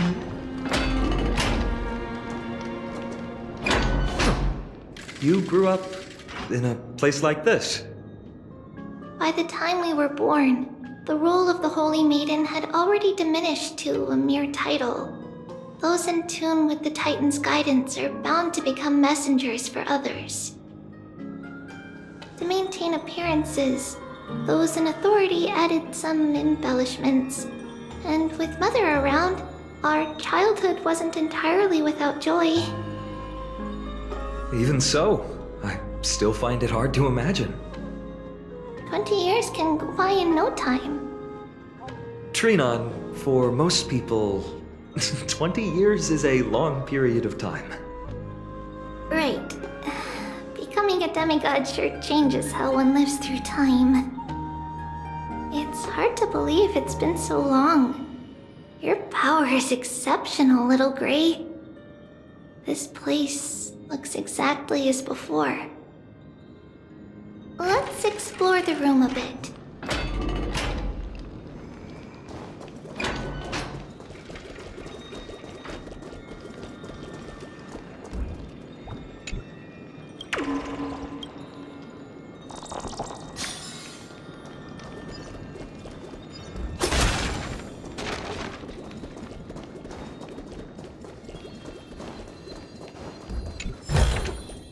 An abundant fragrance, worthy of recognition.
There's a blackboard here. What's that drawing on it? That doesn't ring a bell. It should be something we invented during those 10 years. It has been approximately 10 years between Kefali's prophecy and this moment when we are about to set out. We were raised in this temple complex and had never stepped outside the Gate of Infinity. To understand the outside world, we spent much of our time acquiring knowledge and developing a few inventions along the way. Sadly, the inventions served no purpose except to deliver letters, and the knowledge we gained has all faded away by now.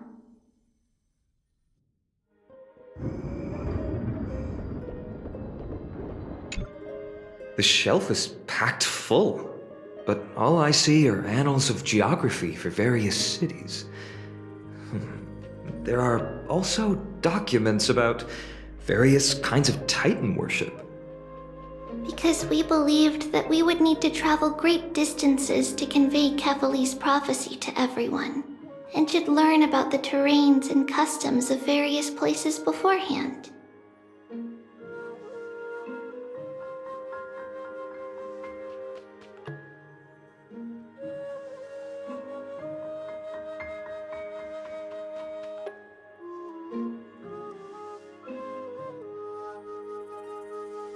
Back then, our memories were still sharp. 10 years was enough for us to memorize all these. Mother left us these scrolls too. When we were young, she would read them to us as bedtime stories. Her stories were so engaging that we could vividly imagine all of Amphorius in our dreams.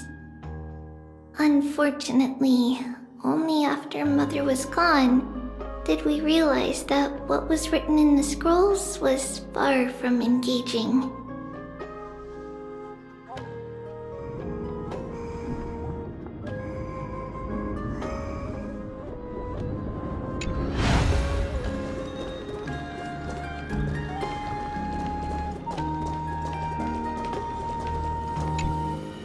There are so many boxes here.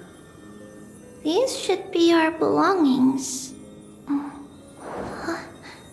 What's this? A red glass fragment?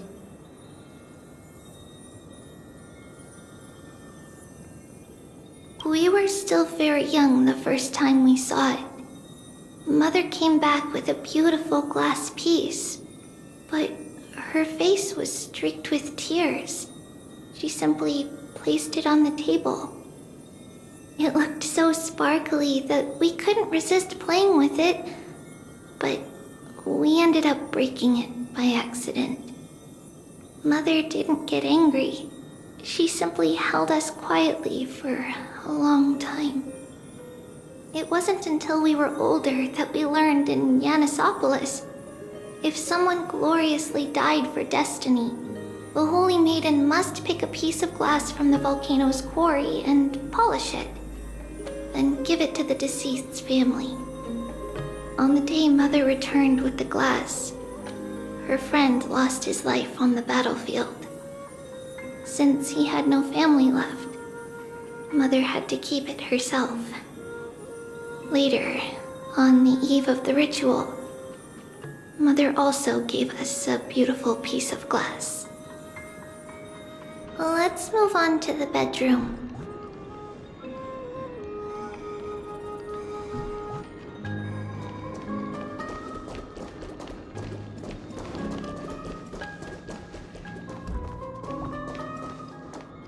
It's Trebios. Just as expected. It's time to get going after all. Mama, are you going to that ritual tomorrow? That's right, my sweet girl. What's the matter? I wish I could go too. I have something to ask Yanis. Oh. What do you want to ask? I want to know how to chase the black tide away. Ah, I see. Unfortunately, it's a secret ritual, and only I can preside over it. If you want me to consult the Titan on your behalf, you'll have to promise me something. What is it? Be a good girl and go to sleep now. And whatever you dream of, don't be afraid. Just sleep through the night until morning comes. Until the next time Aquila opens their eyes. Can you do that for me, sweetie? That's it? Of course I can! Trebios is the most amazing Holy Maiden of Yanis! Well, little Holy Maiden.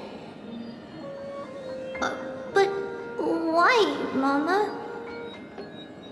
Because this ritual might take a long time. How long? Tomorrow, my sweet child. I'll be back tomorrow. If not tomorrow, then the next tomorrow. If not, the tomorrow after that. But if I still haven't returned for a very long time, that means the ritual has succeeded. It means I found a way to chase away the black tide and reach the new world on the other side. But for various reasons, I can't return to bring my sweet girl with me. But I'll be waiting for you there. As long as you stay brave and kind, we'll meet again in that new world. It's the end of the West Wind, the Black Tide's other shore. A radiant sea of flowers, blessed and protected by the gods. In the rosy horizon, you'll see a silver-white shoal. It marks the end of your voyage. A haven, free from storms, cold, and heavy rains. No sorrow can linger there. That is where I'll be, waiting for you. Wow, that sounds just like the island from my dream. Oh, I know. I'll turn the moon into a ship and the stars into sails to go find Mama. Pinky promise? Pinky promise. As long as you sail toward tomorrow, as long as the sun will rise for the next day, our wishes will come true together. If the final murmurs of the Titan are true, if such a place really exists on the shore beyond the Black Tide at the end of Genesis, then our promise still stands. Please, wait for me, Mother.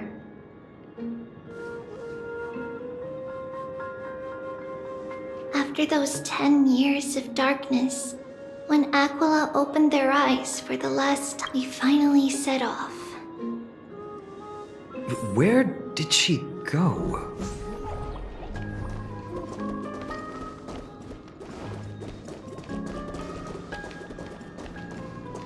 This way. Now, we'll go through this shelf. But how? With Yanis's power?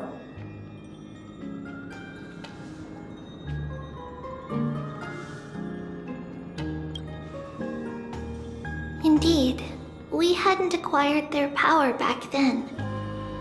So, this obstacle, it was simply a mirage? Yes, the answer is right on the shelf. Go ahead and give it a try.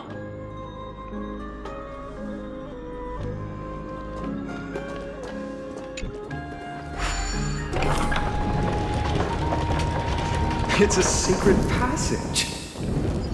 It was a secret passage prepared by the Holy Maiden's supporters for Mother and me as a precaution. And now, it has turned into our passage to escape, just as anticipated.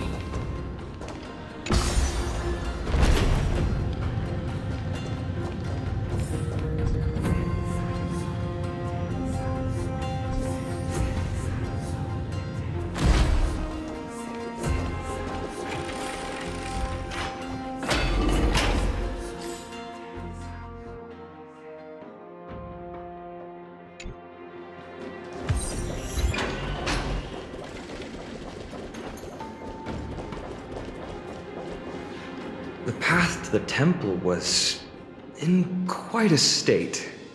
Did someone do it on purpose?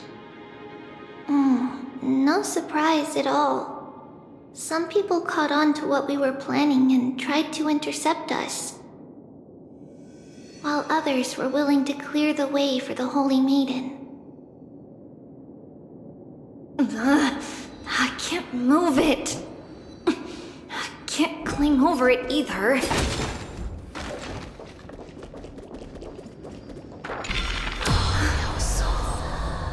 Time Titan? Is that... Someone will help me.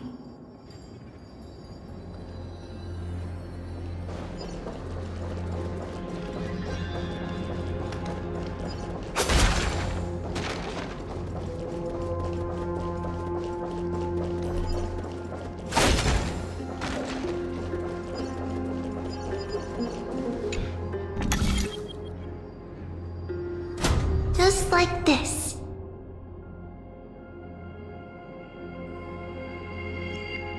Regardless of our actions, the past will remain unchanged.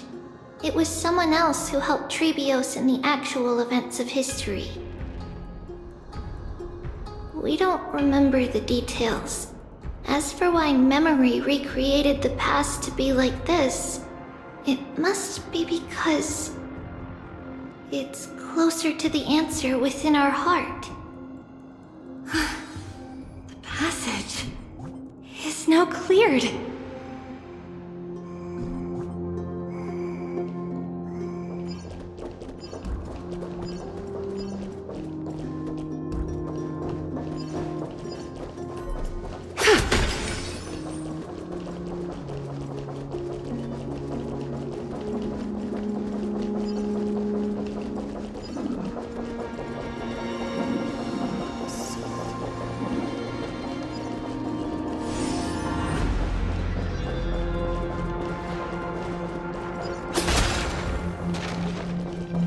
Ornate. Thank you, nameless god.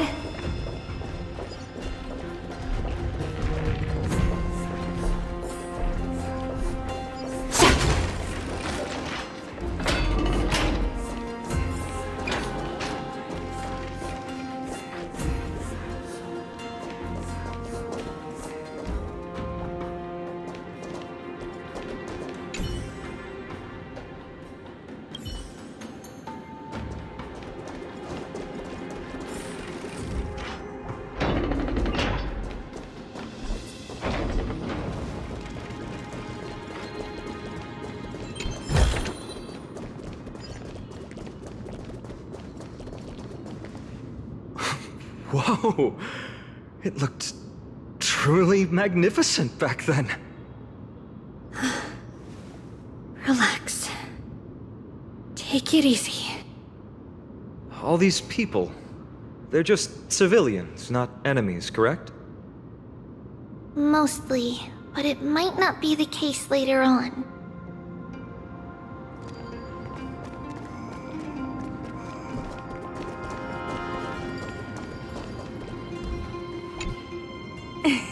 Hey, little ones.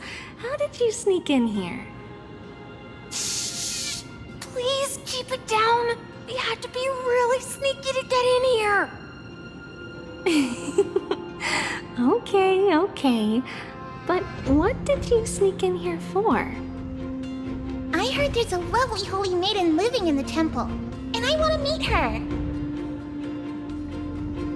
I couldn't stop her, so I had to think of a way to sneak her in. Oh, really? I was here to meet the Holy Maiden as well, but the guard said she had to go somewhere far away today. Huh? What a bummer. Mommy even asked me to bring her gift to the Holy Maiden. It's getting late. We couldn't go home now, okay? Okay then. We'll come back next time. Thank you. By the way they are dressed, the siblings look like civilians living outside the temple. Mother mentioned that when she was a holy maiden, she caught a girl sneaking into the temple to steal the tributes. Stealing from the temple was punishable by death, but that poor girl had no family and just wanted something to eat. So Mother took her outside and even gave her some food. Perhaps these two children are the descendants of that girl from back then.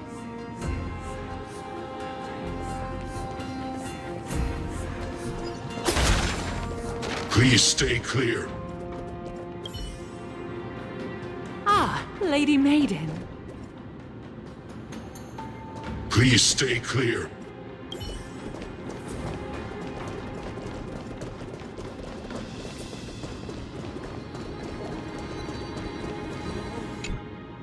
Lady Maiden, you need to dress warmer. It's pretty cold out. Let me get you a blanket. No need to trouble yourself. I'm just going for a quick walk. All right, but please take care of yourself. Your mother made us promise to look after you before she left. It's been a while since I last saw you. I just realized you've grown into such a beauty, just like your mother. Oh, here, have some of my sweet pastries. She used to enjoy them, so maybe you'll like them too. What's wrong, Lady Maiden? I'm fine.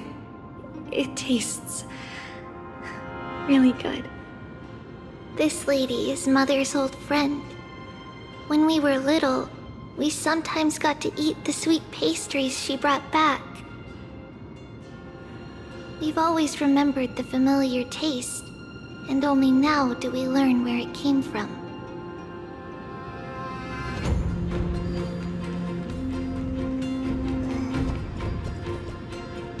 This lady is Mother's old friend. When we were...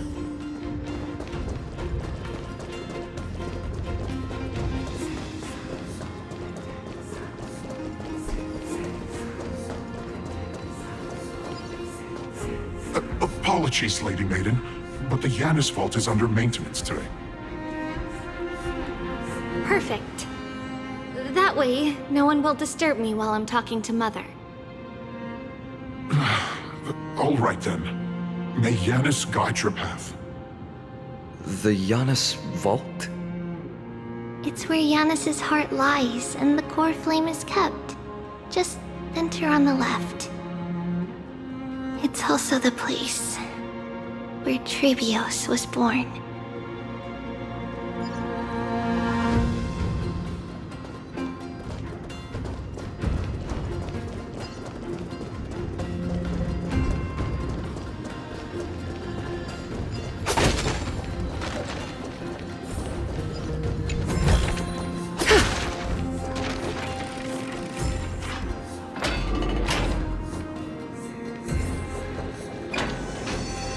Trebios. What does that name actually mean? The one with 3 lives. Mother believed our birth was blessed by the 3 titans of fate. She named us thus to express her gratitude. Looking at how things have unfolded, fate might have had a role in it.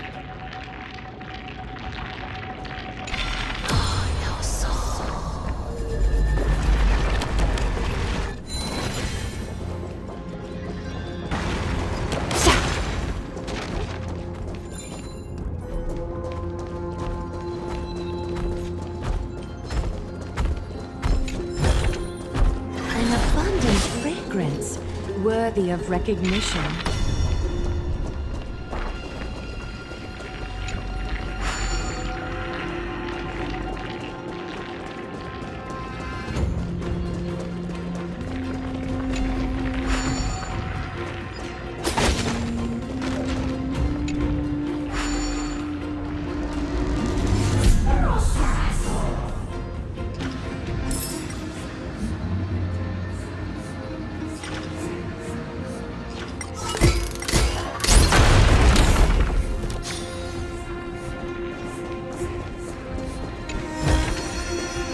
Gentle texture and a fine craftsmanship.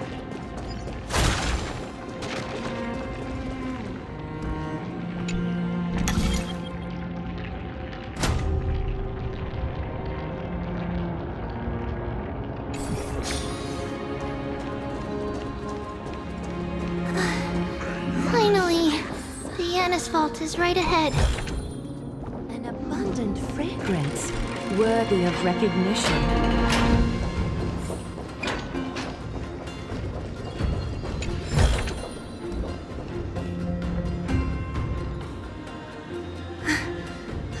Long last.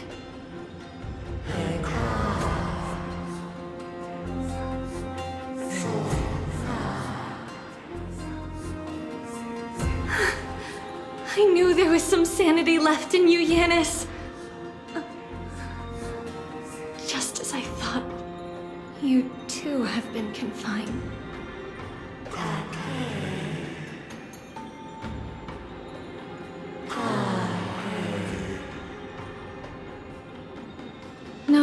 Yanis, I've come here to take on your fate.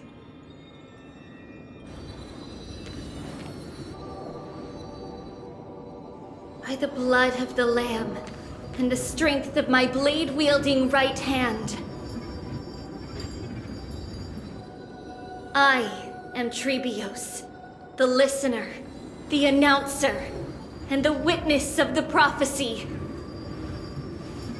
I, the Holy Maiden of Yanisopolis, the Walker of the Infinite Paths, have come forth to assume your duty.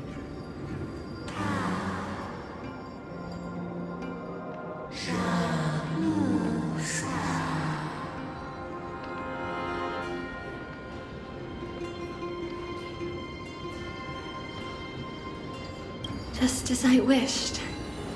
This journey promises to be a long one, with 1,000 selves to accompany me. I'll never be lonely.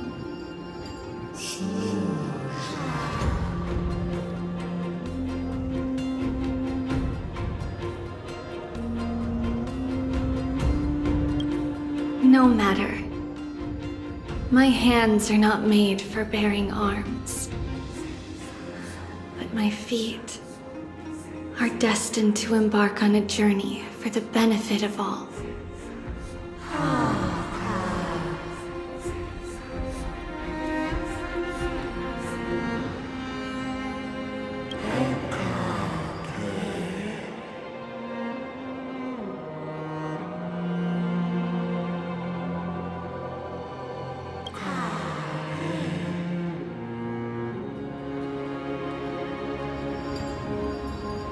Without a doubt, Titan.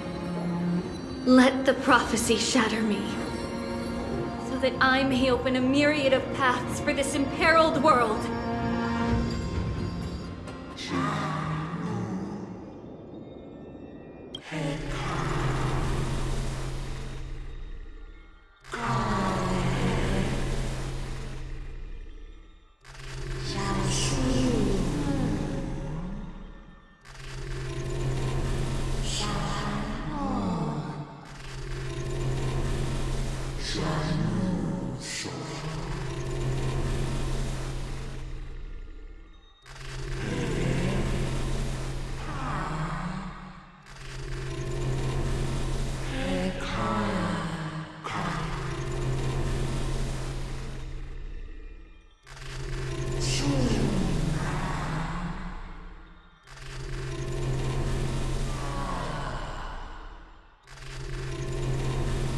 I understand, Yanis.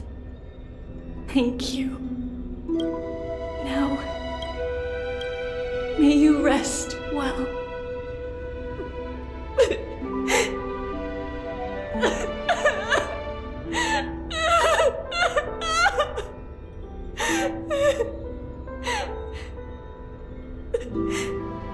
Mother, did you see that? I have assumed my duty and stand ready to set out. We will step over the gods' corpses and wander among humanity, and thus we shall sweep apart Amphorius' pitch-dark fog. May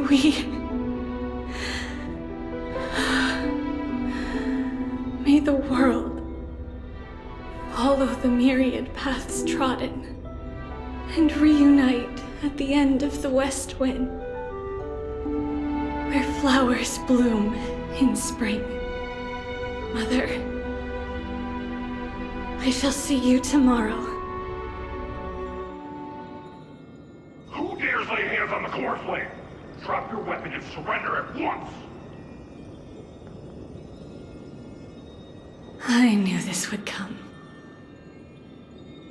It's opening up! Move aside and get ready! The Holy Maiden?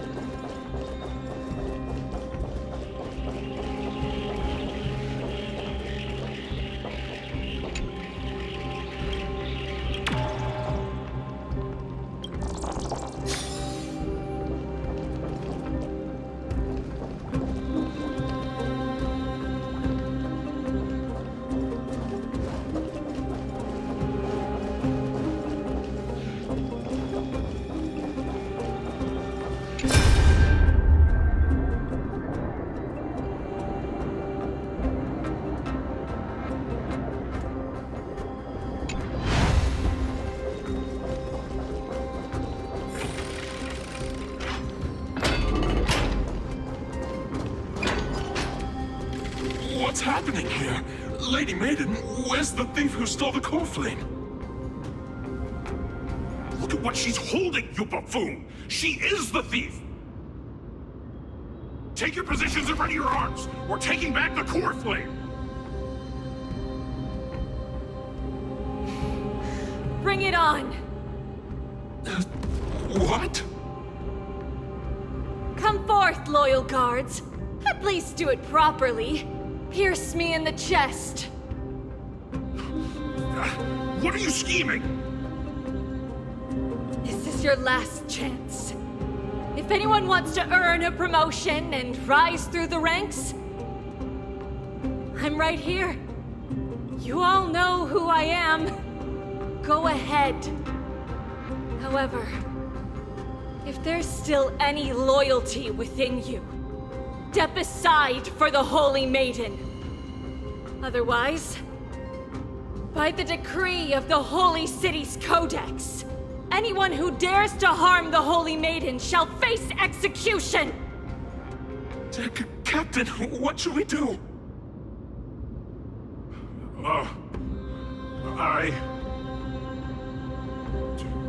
Do it!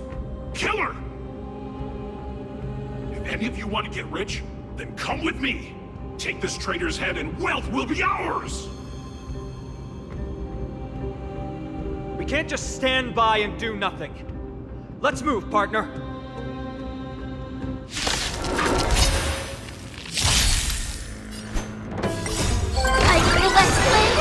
Away we go! Catadons? Ha! It's on me. Serenity is before me. I will watch over you and guide you on your path. Thus our fates become one. So fragile, like a wisp of silk. How's that possible?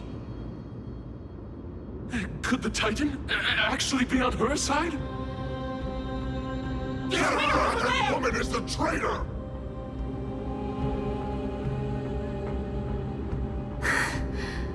I should go.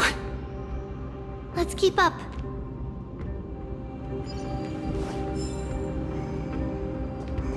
The path is opening up for me. Oh, Yanis, protect me.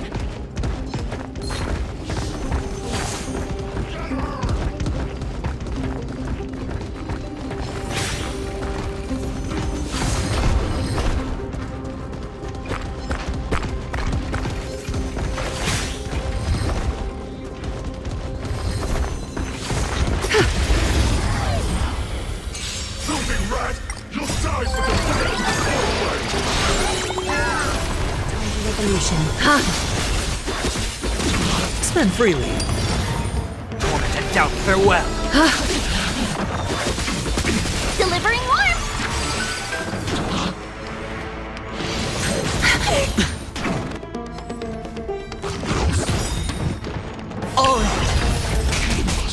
Thus our fates become one. All lies shall be revealed. So fragile, like a wisp of silk.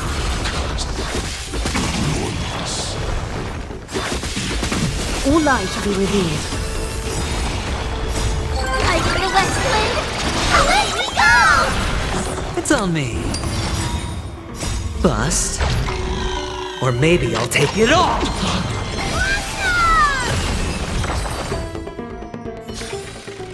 The foretold triumph draws nearer.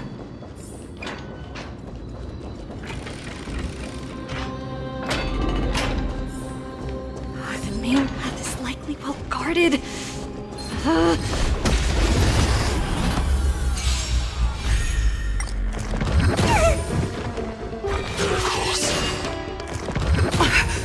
The way, Catadons.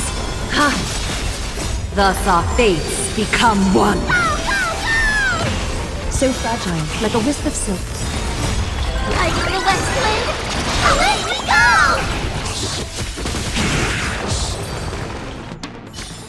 The traitor's over there! Just as I thought. Inside!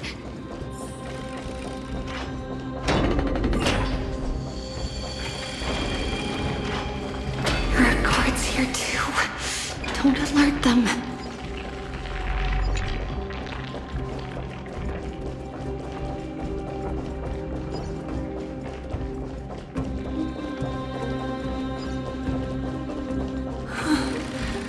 Long last.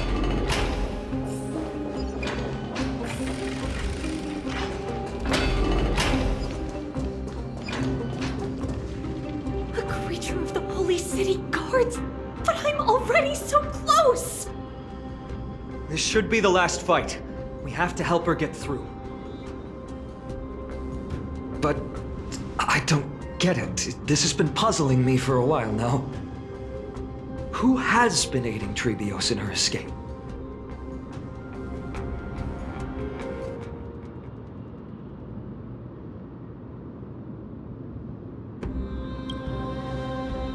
While history might be blurred by memories, seeing how the whole city is hunting her down, she clearly had no allies. If she pulled it off alone, were we too involved in this process? Trebios had been on her own since she entered the vault. But what did we truly mean to her? You'll find that answer at the end of this memory. In that case, let's focus on the mission at hand now. Let's do this, everyone!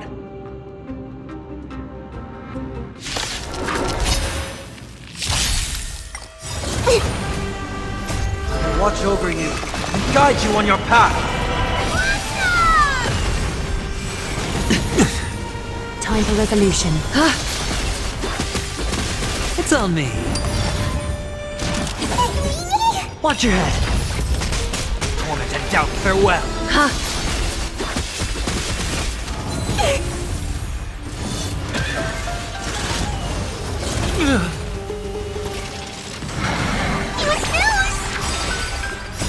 Right for the West Wind! Away we go!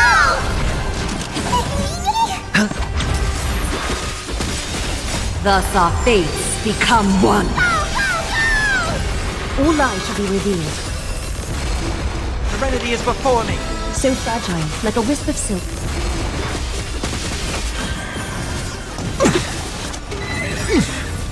All in. Watch over you and guide you on your path.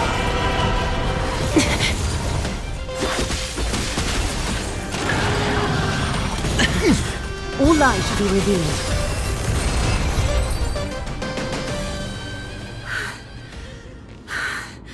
Finally, beyond this gate awaits a boundless world. This is where my journey begins. God of passages, can you see me?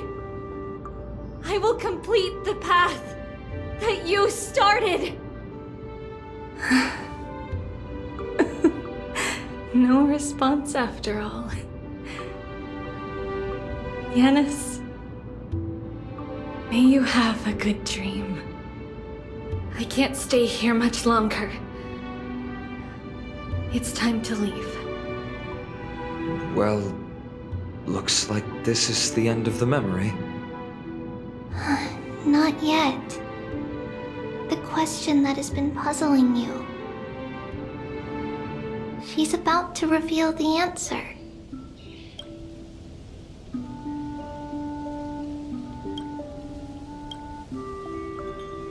But nothing happened. What was making her or you hesitate at this moment? If she had known this flame-chased journey would proceed as the Titan foretold, bringing about great suffering and fatalities, including her own, would she still have chosen to walk through the gate and start her journey? I think the answer is already within you. And you've made your own decision. What? You can hear us? Not really. She can neither see nor hear us. Yet she knew that one day, someone would return to unveil this dust-covered memory. We can never know for sure who helped us back then. But that kindness was forever engraved in our hearts, motivating us to move forward. Time has modified this memory into a special letter, so that we do not forget our original intent. It's a letter written by Trebios of the past and sent to her future self. In this memory, it is Trebios of the future who overcomes all difficulties for her and sends her on a long journey toward the tomorrow where we are. Yes, you'll remember it all. And then find your way back to the gate where everything began. Here, I will set sail toward the distant horizon. Here, you have traveled far on your way home. Such is the maxim that unveils Trebios' fate. You shall shatter into 1,000 fragments and wither on the soil of foreign lands. So, if you ever feel lost, return to this place. I'll keep this memory here for you. Or for me, to embrace it again. Worry not. Though loss is something we've grown used to, our resolve and our pledge are what Trebios will never forget. Each one of us has never failed to remember. Losses are a constant on the flame chase journey, among which even life itself holds little value. The hot blood of the sacrificial lamb will not be spilled in vain, like my mother and I. The libations poured are guaranteed to bear fruit, just as my blade-wielding right hand is not a hollow formality. Surmount the myriad passages of Yanis, and we will once again ride the west wind and let the wings carry us far away. So, this is your answer? That's right. In the name of the three fates, I stand by my answer with no regrets. Now, with or without the gods' blessing, I run towards the world's agony. If I can truly pierce through the utter darkness, we will meet again at the end of the west wind, where flowers bloom in spring.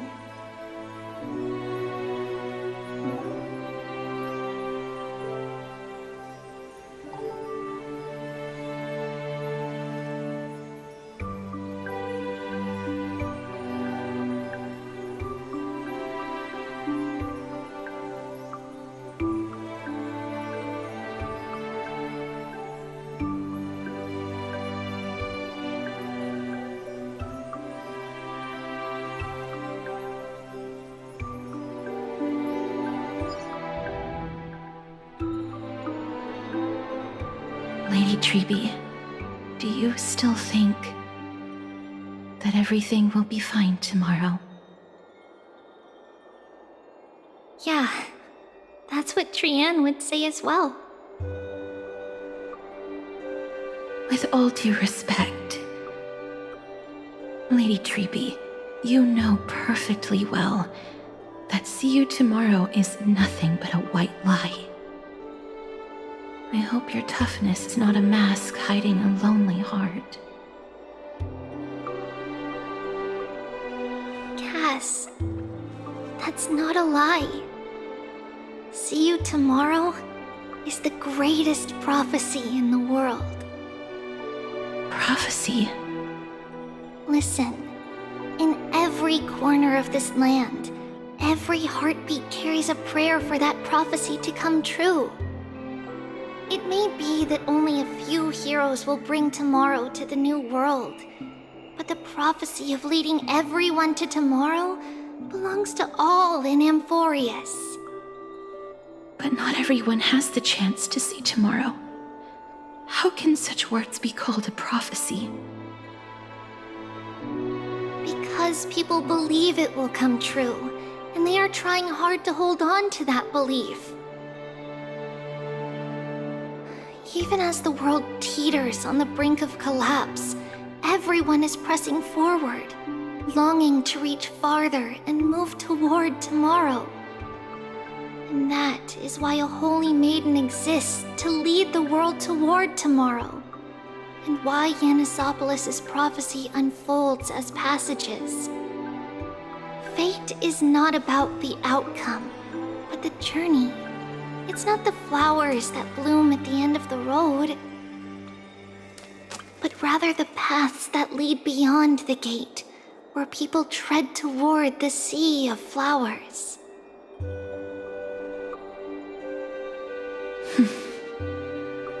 So, Cass, if anything is troubling you, just set it aside for tomorrow. There's no difference between demigods and mortals. The troubles we encounter can only be resolved by our future selves. Reflect through the long night. Wait for the dawn as you think, and set off at daybreak. The hesitant part of us will be left behind in the dark, while the determined side of us will know no fear. Because that's how Trivios has journeyed so far to spread the prophecy.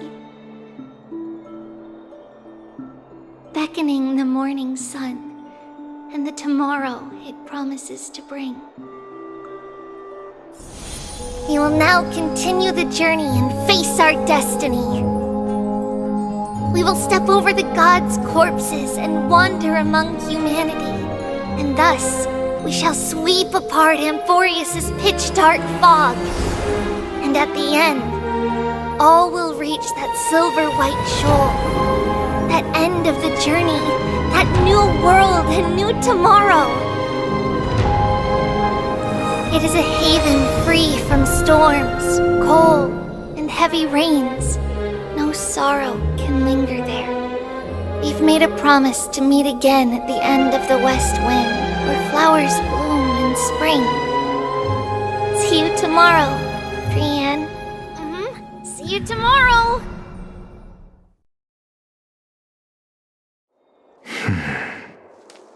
Child of humanity, surely you are not waiting for the arrival of night.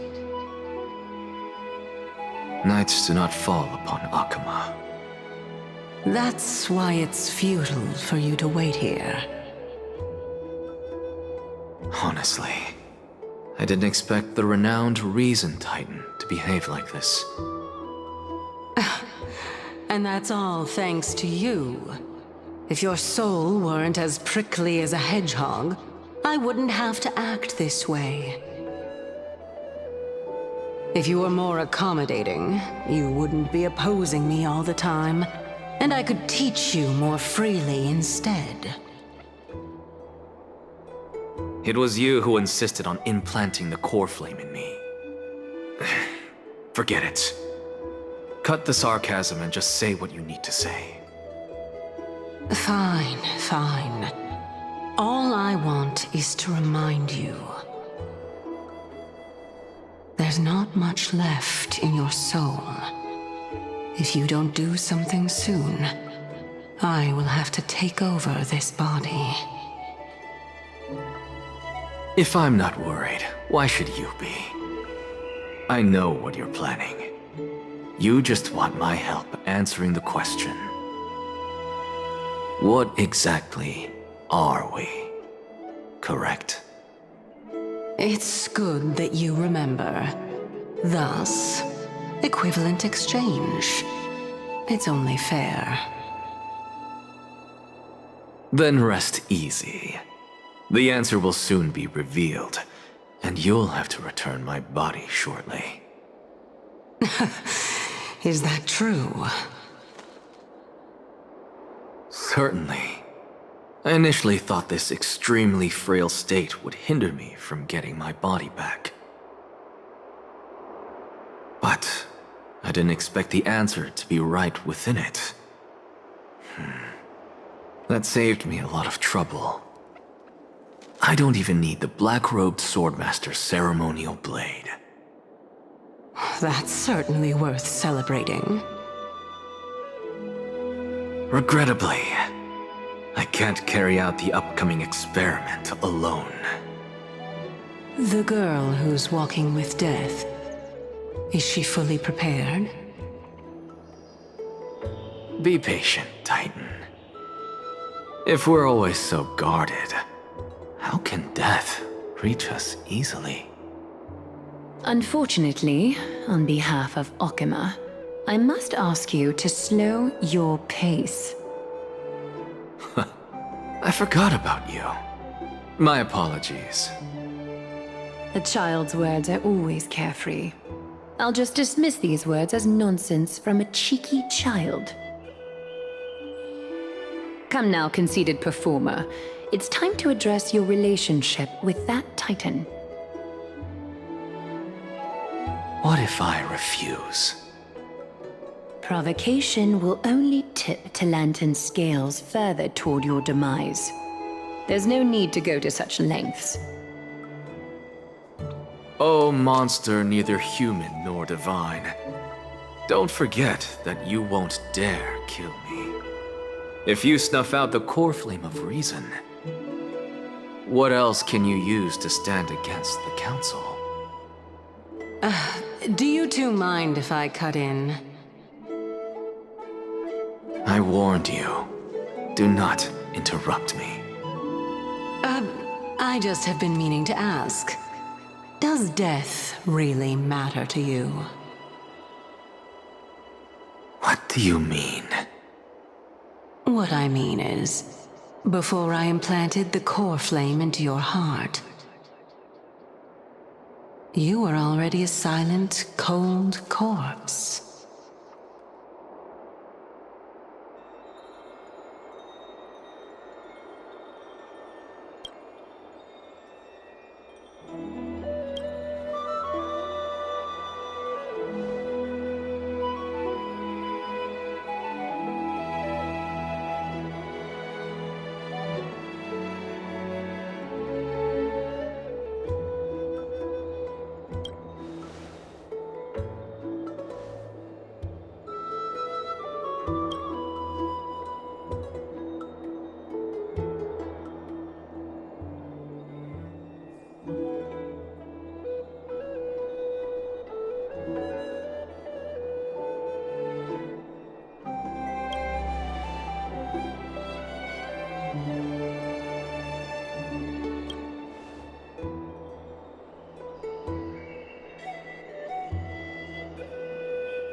And so, this long day passed for Akama.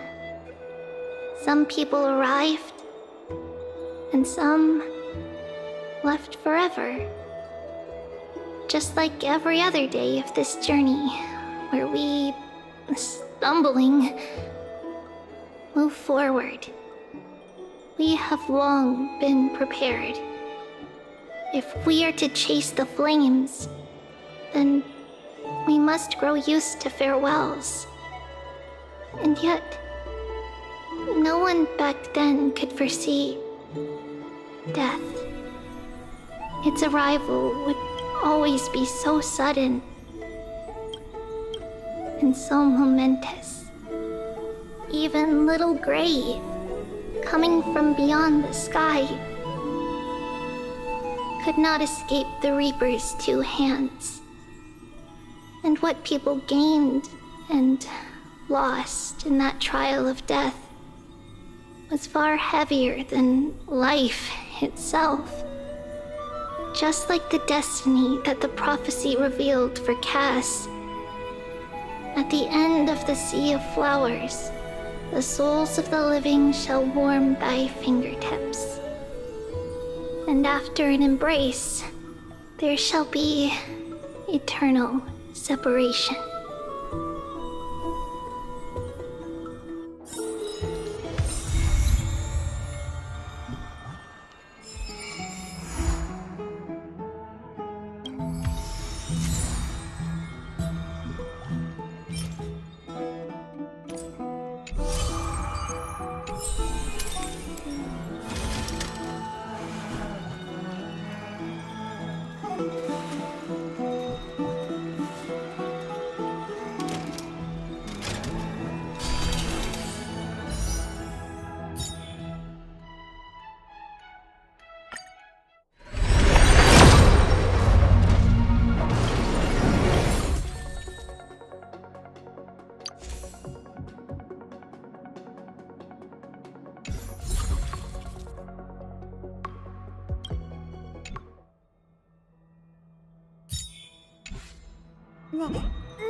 Reshape fate and weave